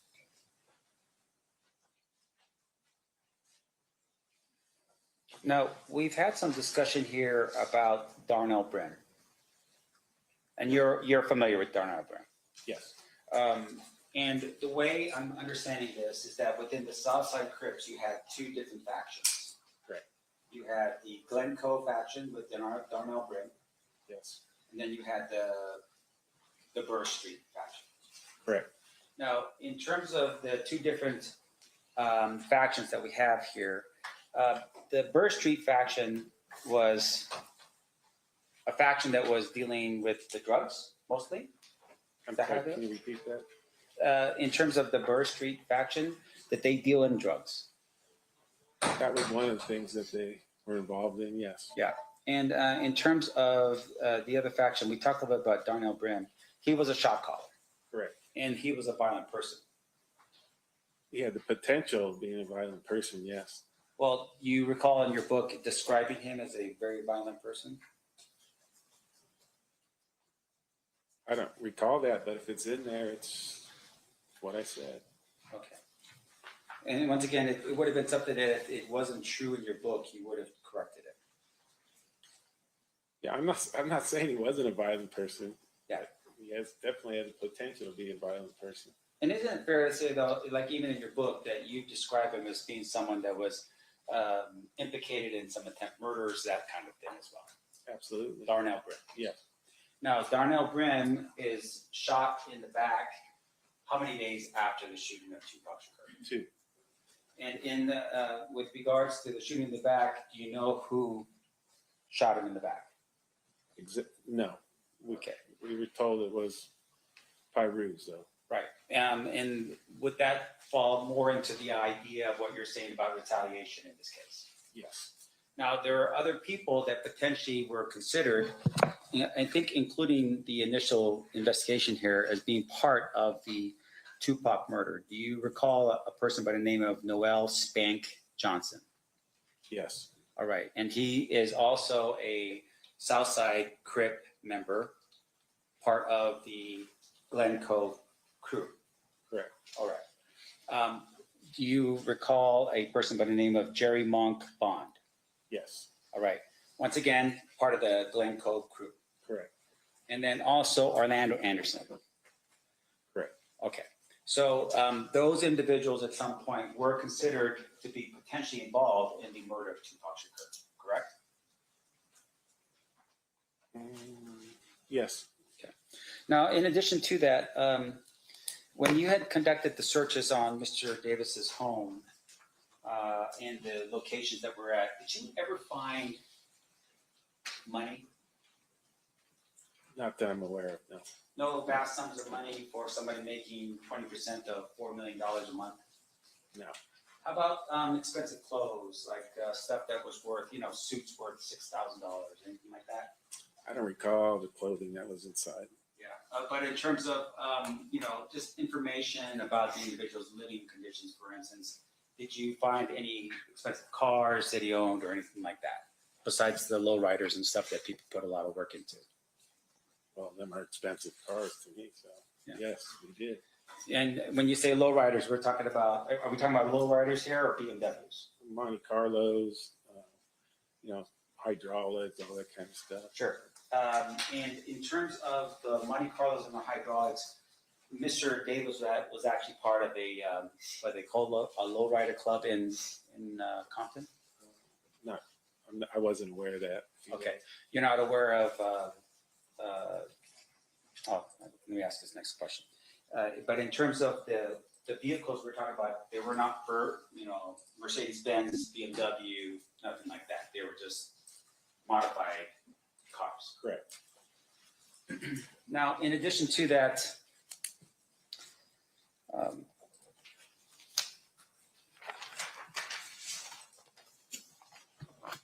does your going back to your book, do you have anything in here like a disclaimer that says that, hey, we can't verify the truthfulness of the book at all? I'm not sure. All right.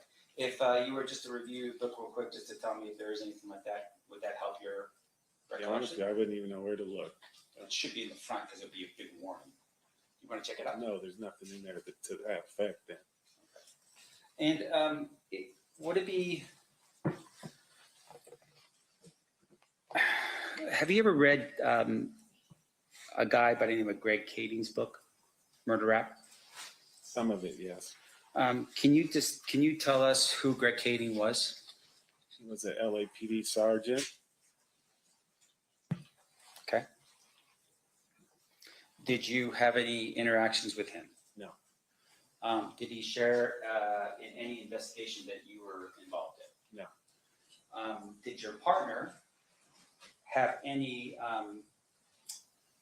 work with him?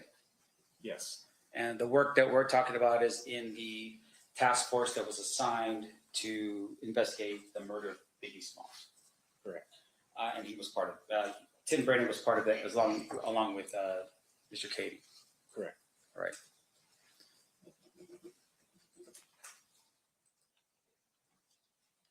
Now, we had shared a little bit about the swallowing up of Compton PD by the LA Sheriff's Department.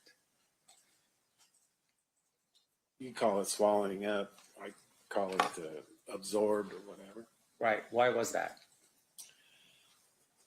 Well, it would take, I could tell you in a couple of minutes, but it's really a 6-month long thing that happened, but I can explain it to you if you want. Well, I mean, obviously there's a lot of moving parts, right? Yes. The absorption or dismantling of a police department is a very unusual thing, right? Yes. And so in order for that to happen, if I can just cut right to the chase with you, was there corruption going on within the department that caused the absorption of the department back to the sheriff's department? No. Okay, then what was it that caused it? It was the mayor, Omar Bradley, at the time was being investigated by the FBI.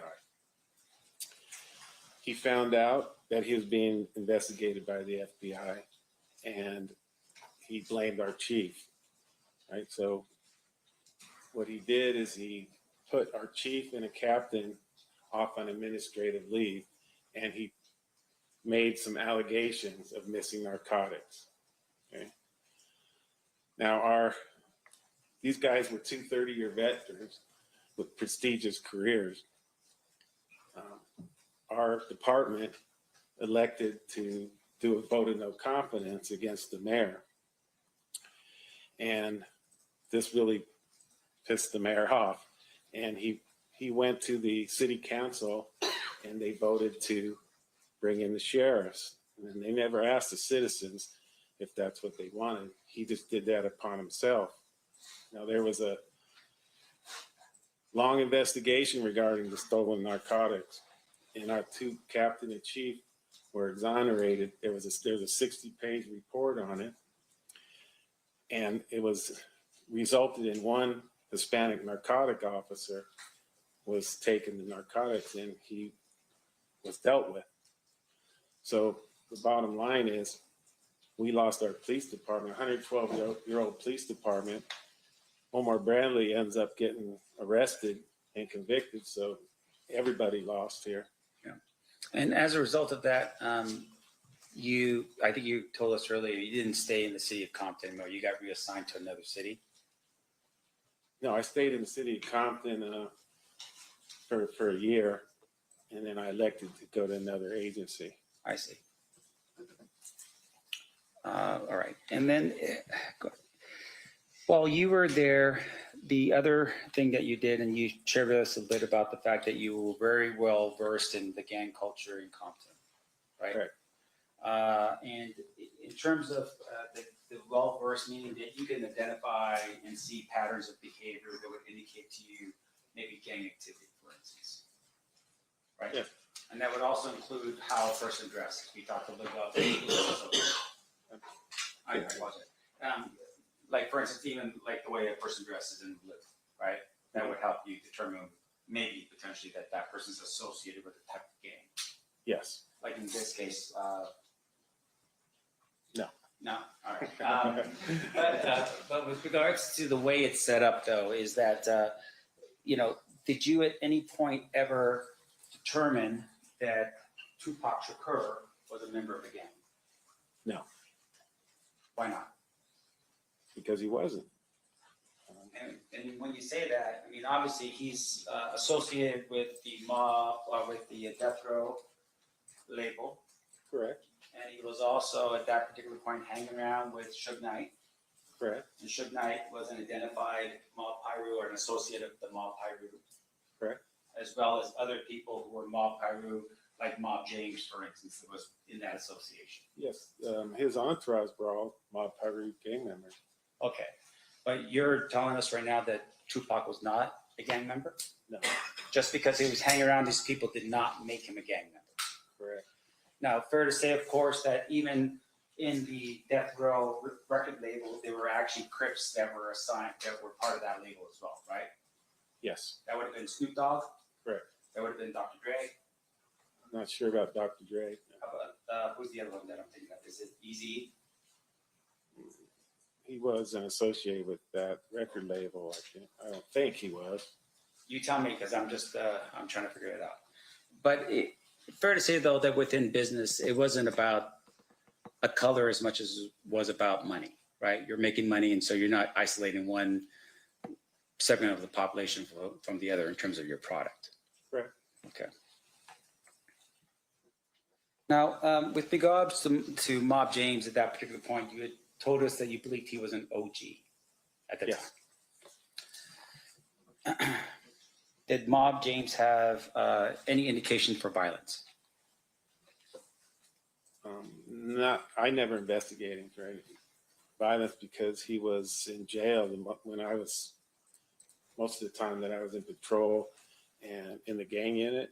And I don't know exactly when he got out, but when he got out, he was already older. He didn't really hang out with the younger gangsters. I see.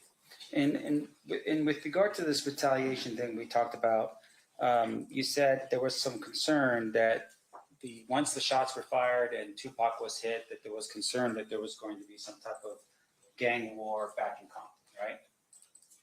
Yes. Now, you shared with us a little bit of how this worked. You were asleep in bed, and you get a call early morning from Reggie Wright Sr. I don't recall if I was asleep in bed, but I was at home. Okay. And can you tell us what time that you received the call from Reggie Wright Sr.? I don't recall. It was a long time ago. Okay. But what would have been still that evening or that night? Yes. Not the next morning or anything like Correct. that. And the reason why he would have called you is because he was your direct boss. Yes. Okay. Now, in addition to that, you had also mentioned that there was this retaliation. The shootings that occur after, you have, is it Mr. Grimm's was the first shot fired between the Mob Piru and the Southside Crips? Was he the first one shot? Darnell? Yeah. Yes. And then after Darnell, who was the next person shot? I believe it was the next day at 713 North Bradfield. I believe 2 people were shot, and that's in Piru territory. You know if they were Piru? They were. They were. And do you know who shot them? No. Now, with regards to the Darnell Brim, do you know who shot him? No. Now, in terms of the 2 Piru that were shot the morning after Mr. Brim, do you know how the order was given out for these people to be shot? No. So no phone records, for instance, from Mr. Davis indicating that he wanted these people shot or anything like that? Correct. Now, after the 2 Piru were shot, what happened next? I believe later on, another person was shot at Pine and Bradfield in Mob Piru territory. And was that person a Crip or a Blood? The person that was shot was Piru affiliated, yes.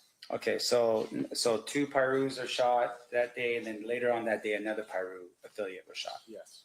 All right, and do you know if that was an order that was given out by anybody to shoot that Piru? No. Okay, and then the next Piru the next person shot after that was who? I don't recall the name, but I believe it was the 80 something South Ward Street. And Was that's that- in Crip territory? And so that person was a Crip? Yes. All right, and that shot occurred when did that shooting occur?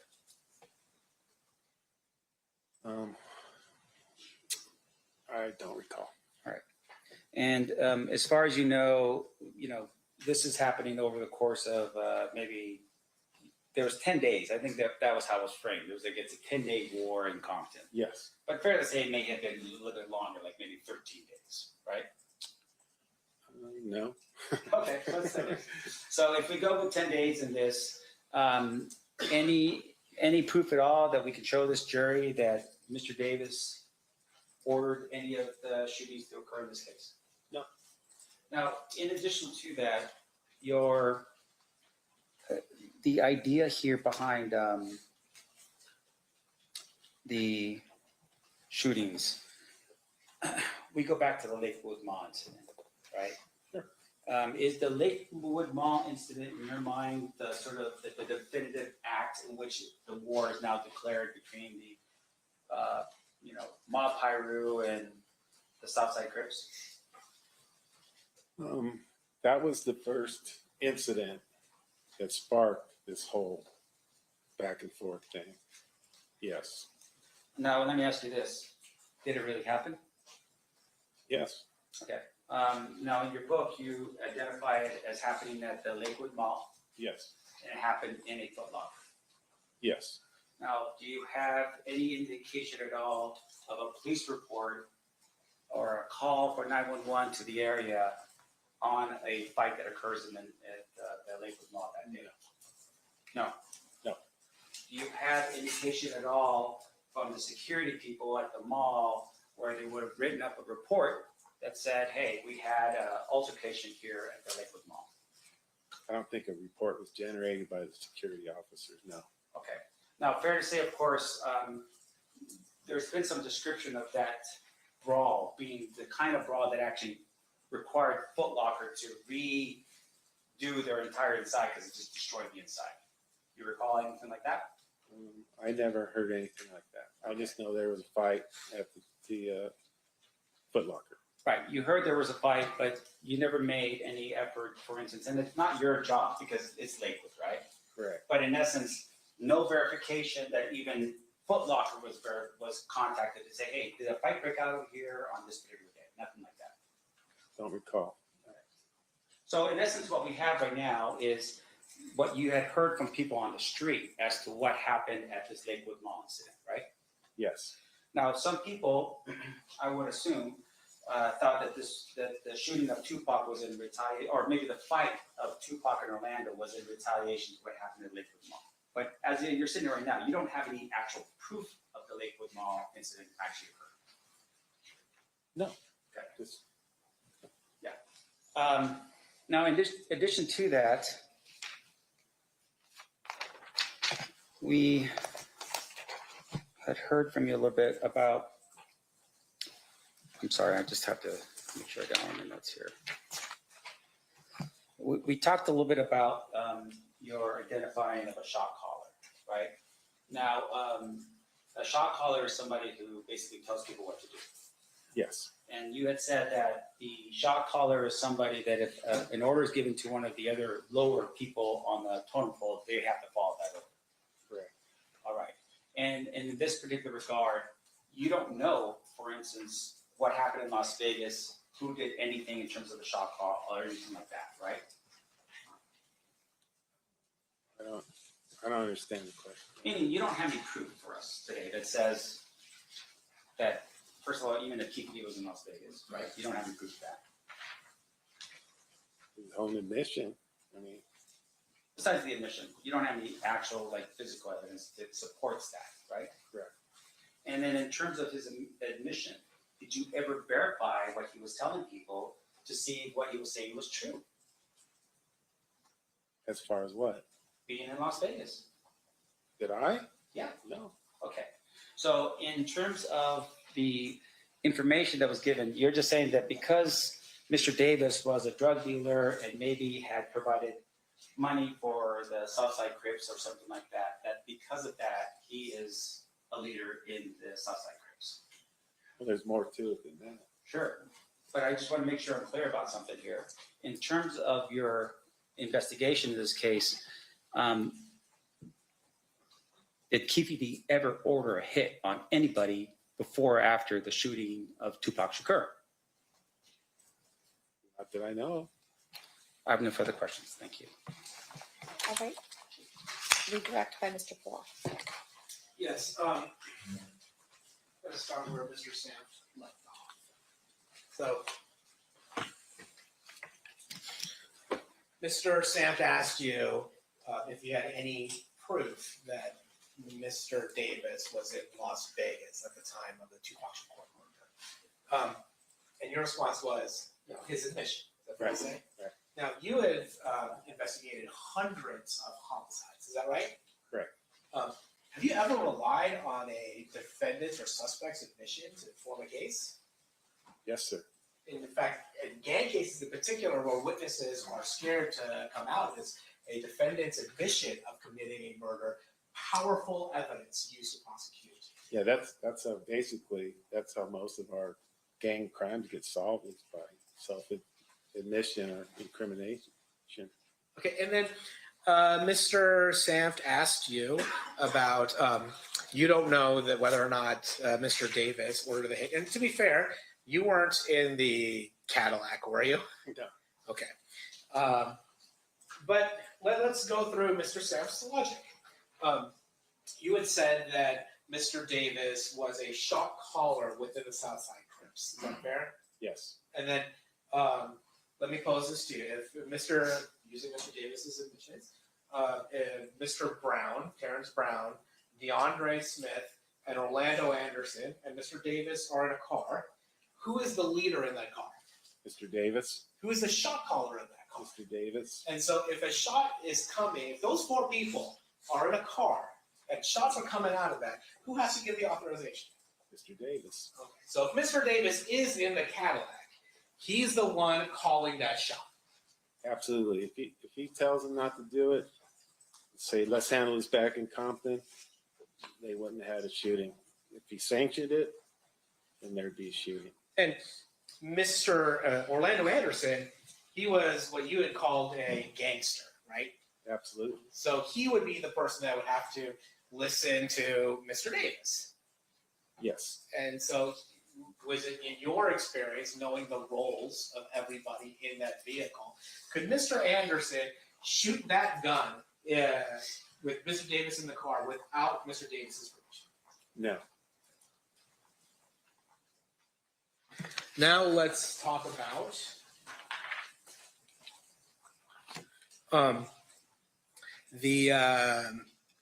your book. When was your book published? 2017. Okay, so that would be well after Mr. Davis's proffer statement, correct? Correct. be well after his 2009 statement to the Las Vegas Metropolitan Police Department. Correct. And it might be contemporaneous, we don't know, to the time of his statement to the death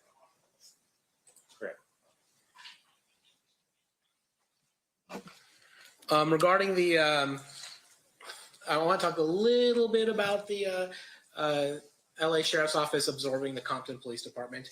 Is it fair to say that a function of that transfer was that some of the evidence that was retained from those search warrants just were, for lack of a better term, lost? Yes, I mean, I didn't know it at the time. I mean, we just switched police departments and they absorbed us and they kind of were responsible for all the evidence too. So I don't know what happened to it after we got absorbed by the sheriff's department. Mr. Sanf mentioned Reggie Wright Sr. to you. Did Reggie Wright Sr. ever ask you to work on behalf of the mob pirates? No, Did you ever work on behalf of the mob pirates? never. Okay. Talking about the Burris Street faction, Mr. Sanf mentioned that Mr. Sanf asked you some question about Southsiders. Darnell Brim was actually in conflict with this Burris Street crew. Thanks for the 10 jewels. But Michael Giroux was a member of the Southside Compton Crips, the Burris Street crew. Is that fair? Yes, I think he went by a Little Owl. Is that right? that is correct.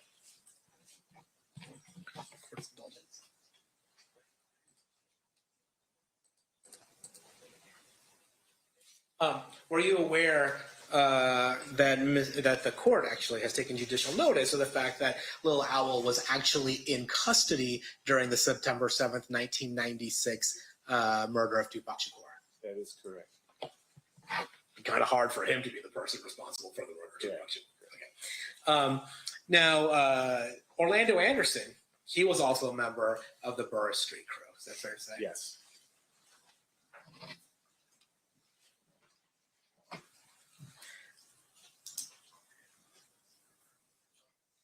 And we had talked about before, Corey Edwards was a member of the Southside Compton Crips Burris Street crew. Is that Yes. fair? Seal passages. Read cross, Mr. Sam. Thank you, Honor.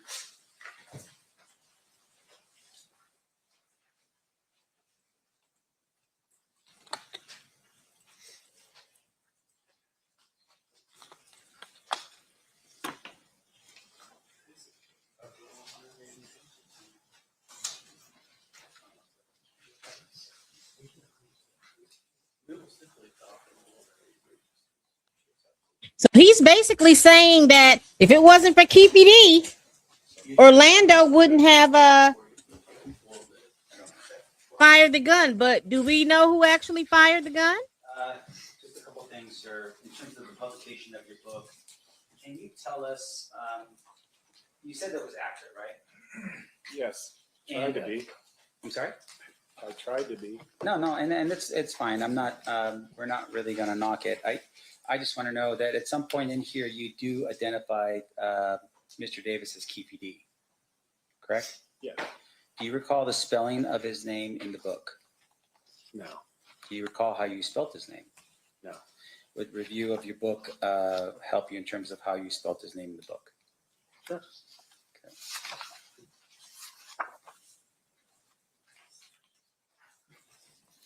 Let me make sure I got it here. You want my approach? You may.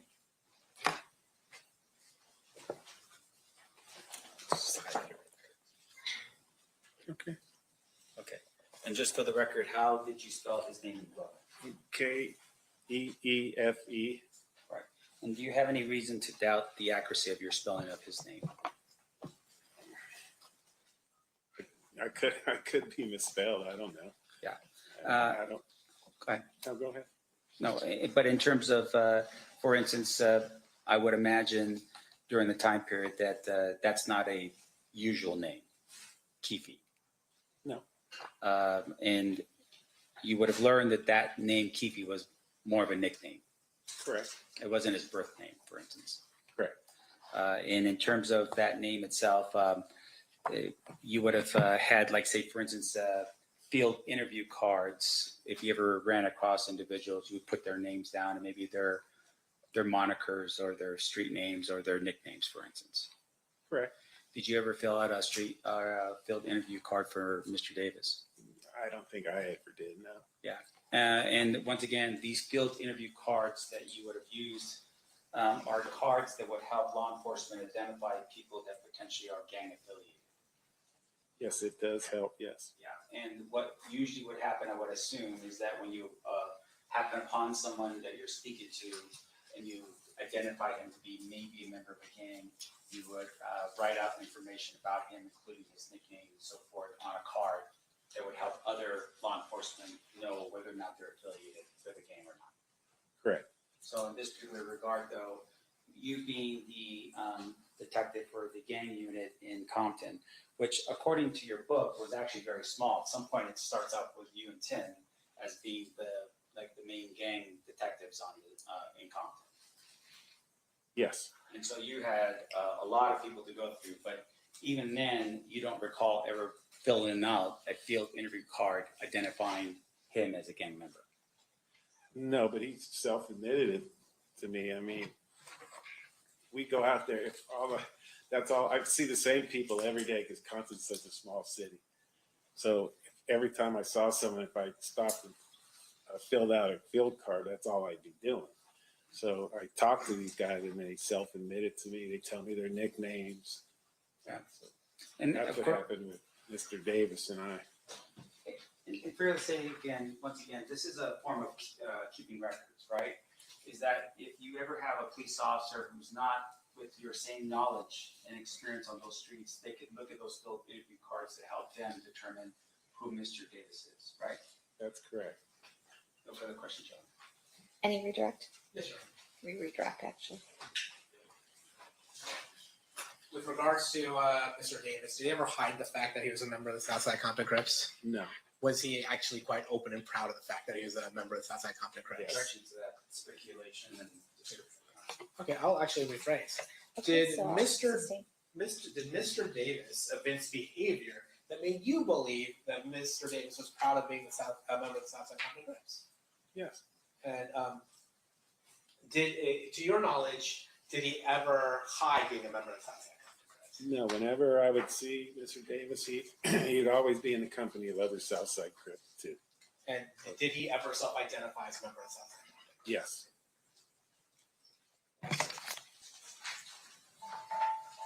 Is that it for you, Mr. Paul? Yes. Anything else, Mr. Sam? no. Ladies and gentlemen of the jury, any questions for this witness? Okay, we have a few.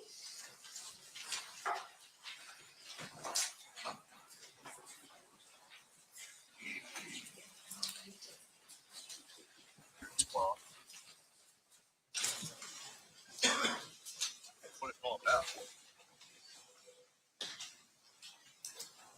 Mr. Hayes hired an expensive legal team. His lawyer opened a PTA as an emotionally unstable, controlling wife using public opinion to harass her husband. He argued I lacked employment and long relied on marital life to raise the child. He said Mr. Hayes, despite his busy schedule, possessed greater financial capacity and extensive family resources. I sat at the plaintiff's table, motionless. Mom sat in the front row of the gallery. Mr. Hayes did not bring himself to the mirror. Mr. Pierce rose to his feet.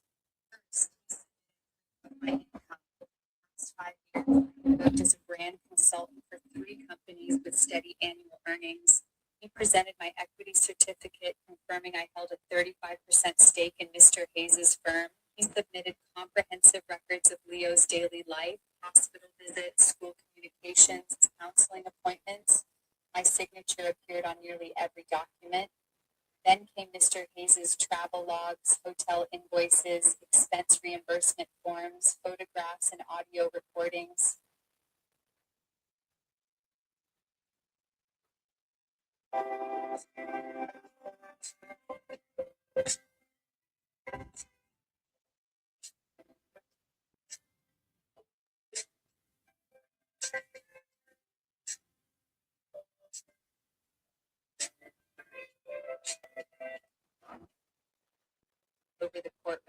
seated at the defendant's table, Mr. Hayes's complexion faded bit by bit. This only demonstrates poor marital conduct by Mr. Hayes. It does not prove he is an unfit father. In that case, we have further evidence.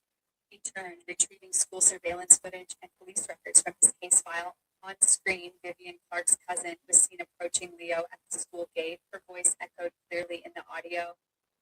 Vivian Clark is carrying Mr. Hayes closed his eyes. I heard Mom behind me struggling to steady her breathing. The defendant's tangled extramarital relationships has directly undermined the minor child's sense of security. The plaintiff maintains steady income, has been the primary caregiver, and the child has explicitly expressed a wish to reside with his mother. Defendant, do you wish to make any supplemental statements? For a split second, remorse flickered in his eyes, but it was far too late. I admit I made mistakes, yet I love my son.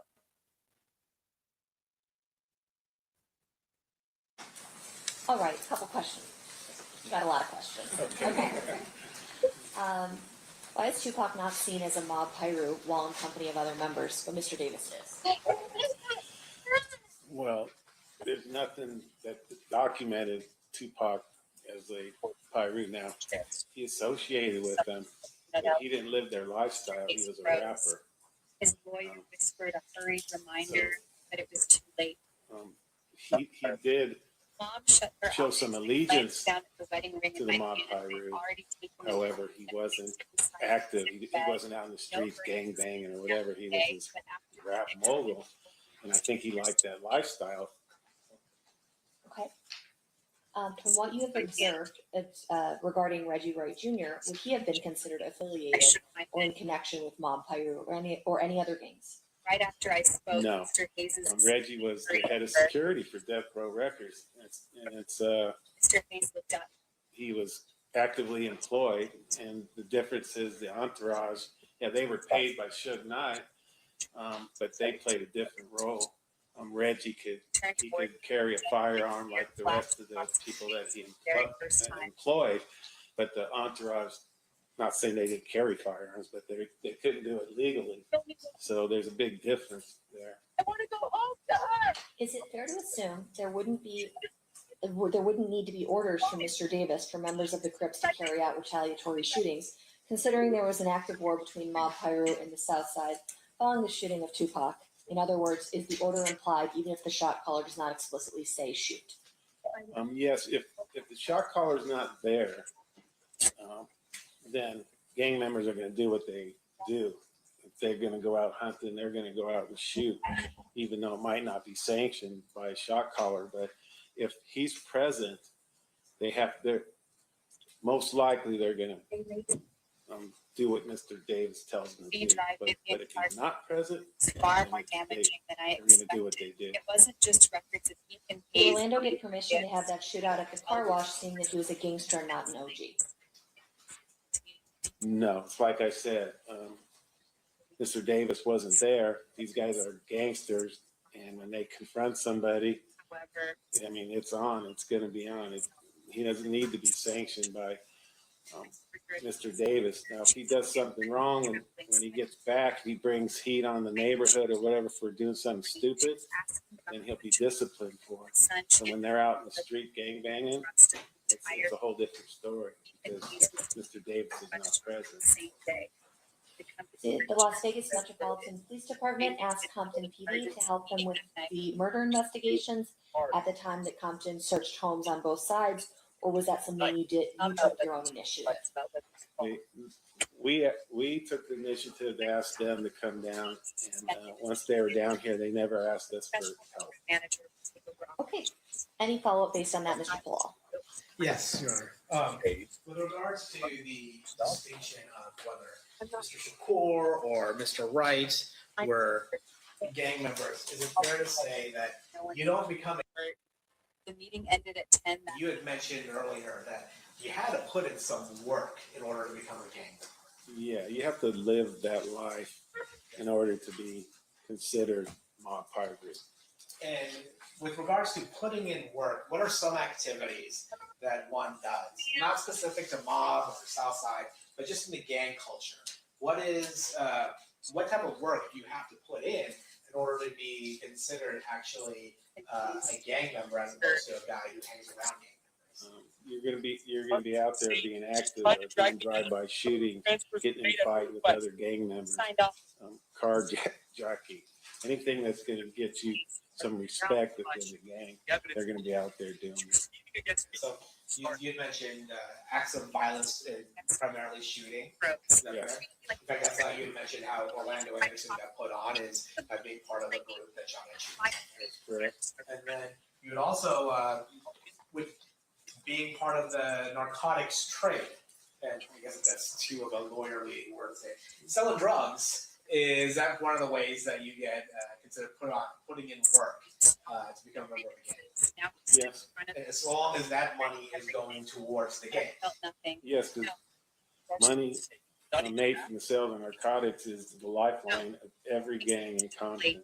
So the money that they get from selling narcotics, of course they buy more drugs, they buy more weapons, but most of these guys don't work. So the money made from the sale of narcotics, they buy cars, they pay their rent,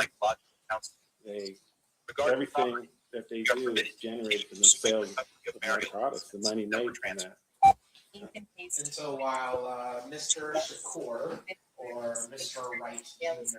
may have been around the mob pirate, is there anything to suggest that they were putting in work to become members of the mob? Definitely not. And let's contrast that with Mr. Davis. Was it, in your observation, training and experience with Mr. Davis, engaged in the narcotic sale for the purpose of benefiting the Southside Complex? Absolutely. So that's the witness. Okay. Any questions based on the juror questions, Mr. Sand? It's March. Her father controls the northern boats. And her tongue is going to be for breakfast. ADCC bail. No, Your Honor. Okay. Thank you so much for being here. You are excused. I was Last witness for the day. video. Ladies and gentlemen, this is our last witness for today. We are going to recess for the evening. During this recess, you are admonished not to talk or converse amongst yourselves or with anyone else on any subject connected to the trial, or read, watch, or listen to any report or commentary on the trial of any person connected with this case by any medium of information, including without limitation, newspaper, television, internet, and radio, or form or express any opinion on any subject connected with the trial until the case is submitted to you. We'll see you guys back here at 1 p.m. For further presentation of evidence. Please rise to the jury.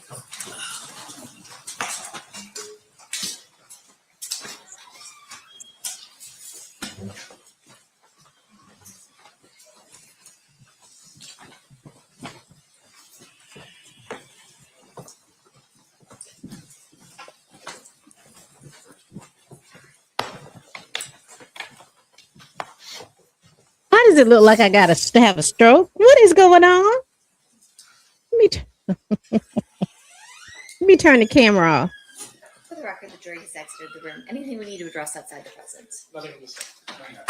Well, one thing, Mr. Santa asked if we could admit the entire 180-page return from the search warrant. We had no objection to that, and so we will bring a clean copy for Mr. Sam to put in tomorrow. Also, we still need to correct the 2017, the 717 transcript and audio. I'll have that brought forward tomorrow. What exhibit will the return be? I have no idea. Will it be a defense or state? It's the defense. Defense next in line, so that would be WW. Okay, sounds good. Thank you. Thank you.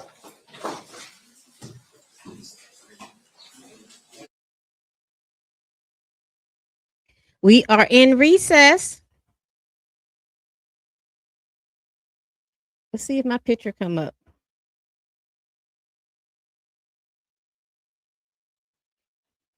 All right. Today was a loaded day. Today we got a lot of information.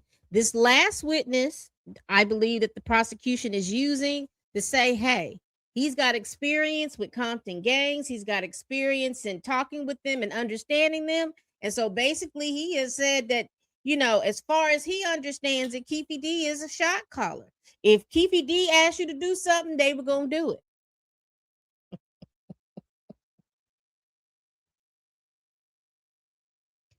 if they were going to do it.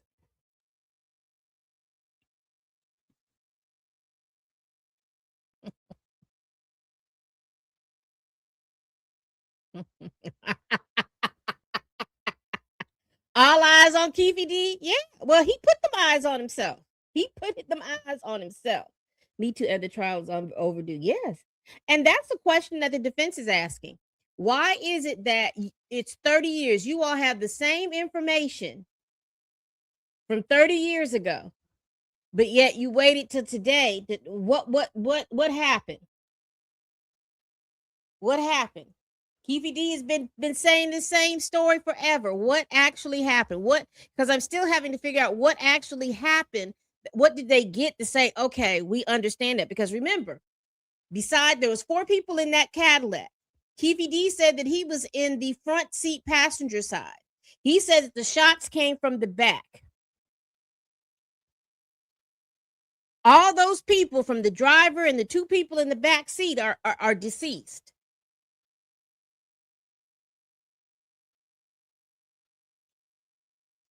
They're saying that he was the one that orchestrated it. Now, again,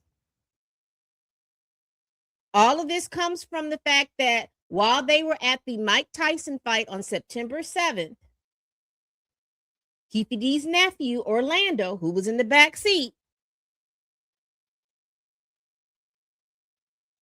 had been beat up at the MGM Grand.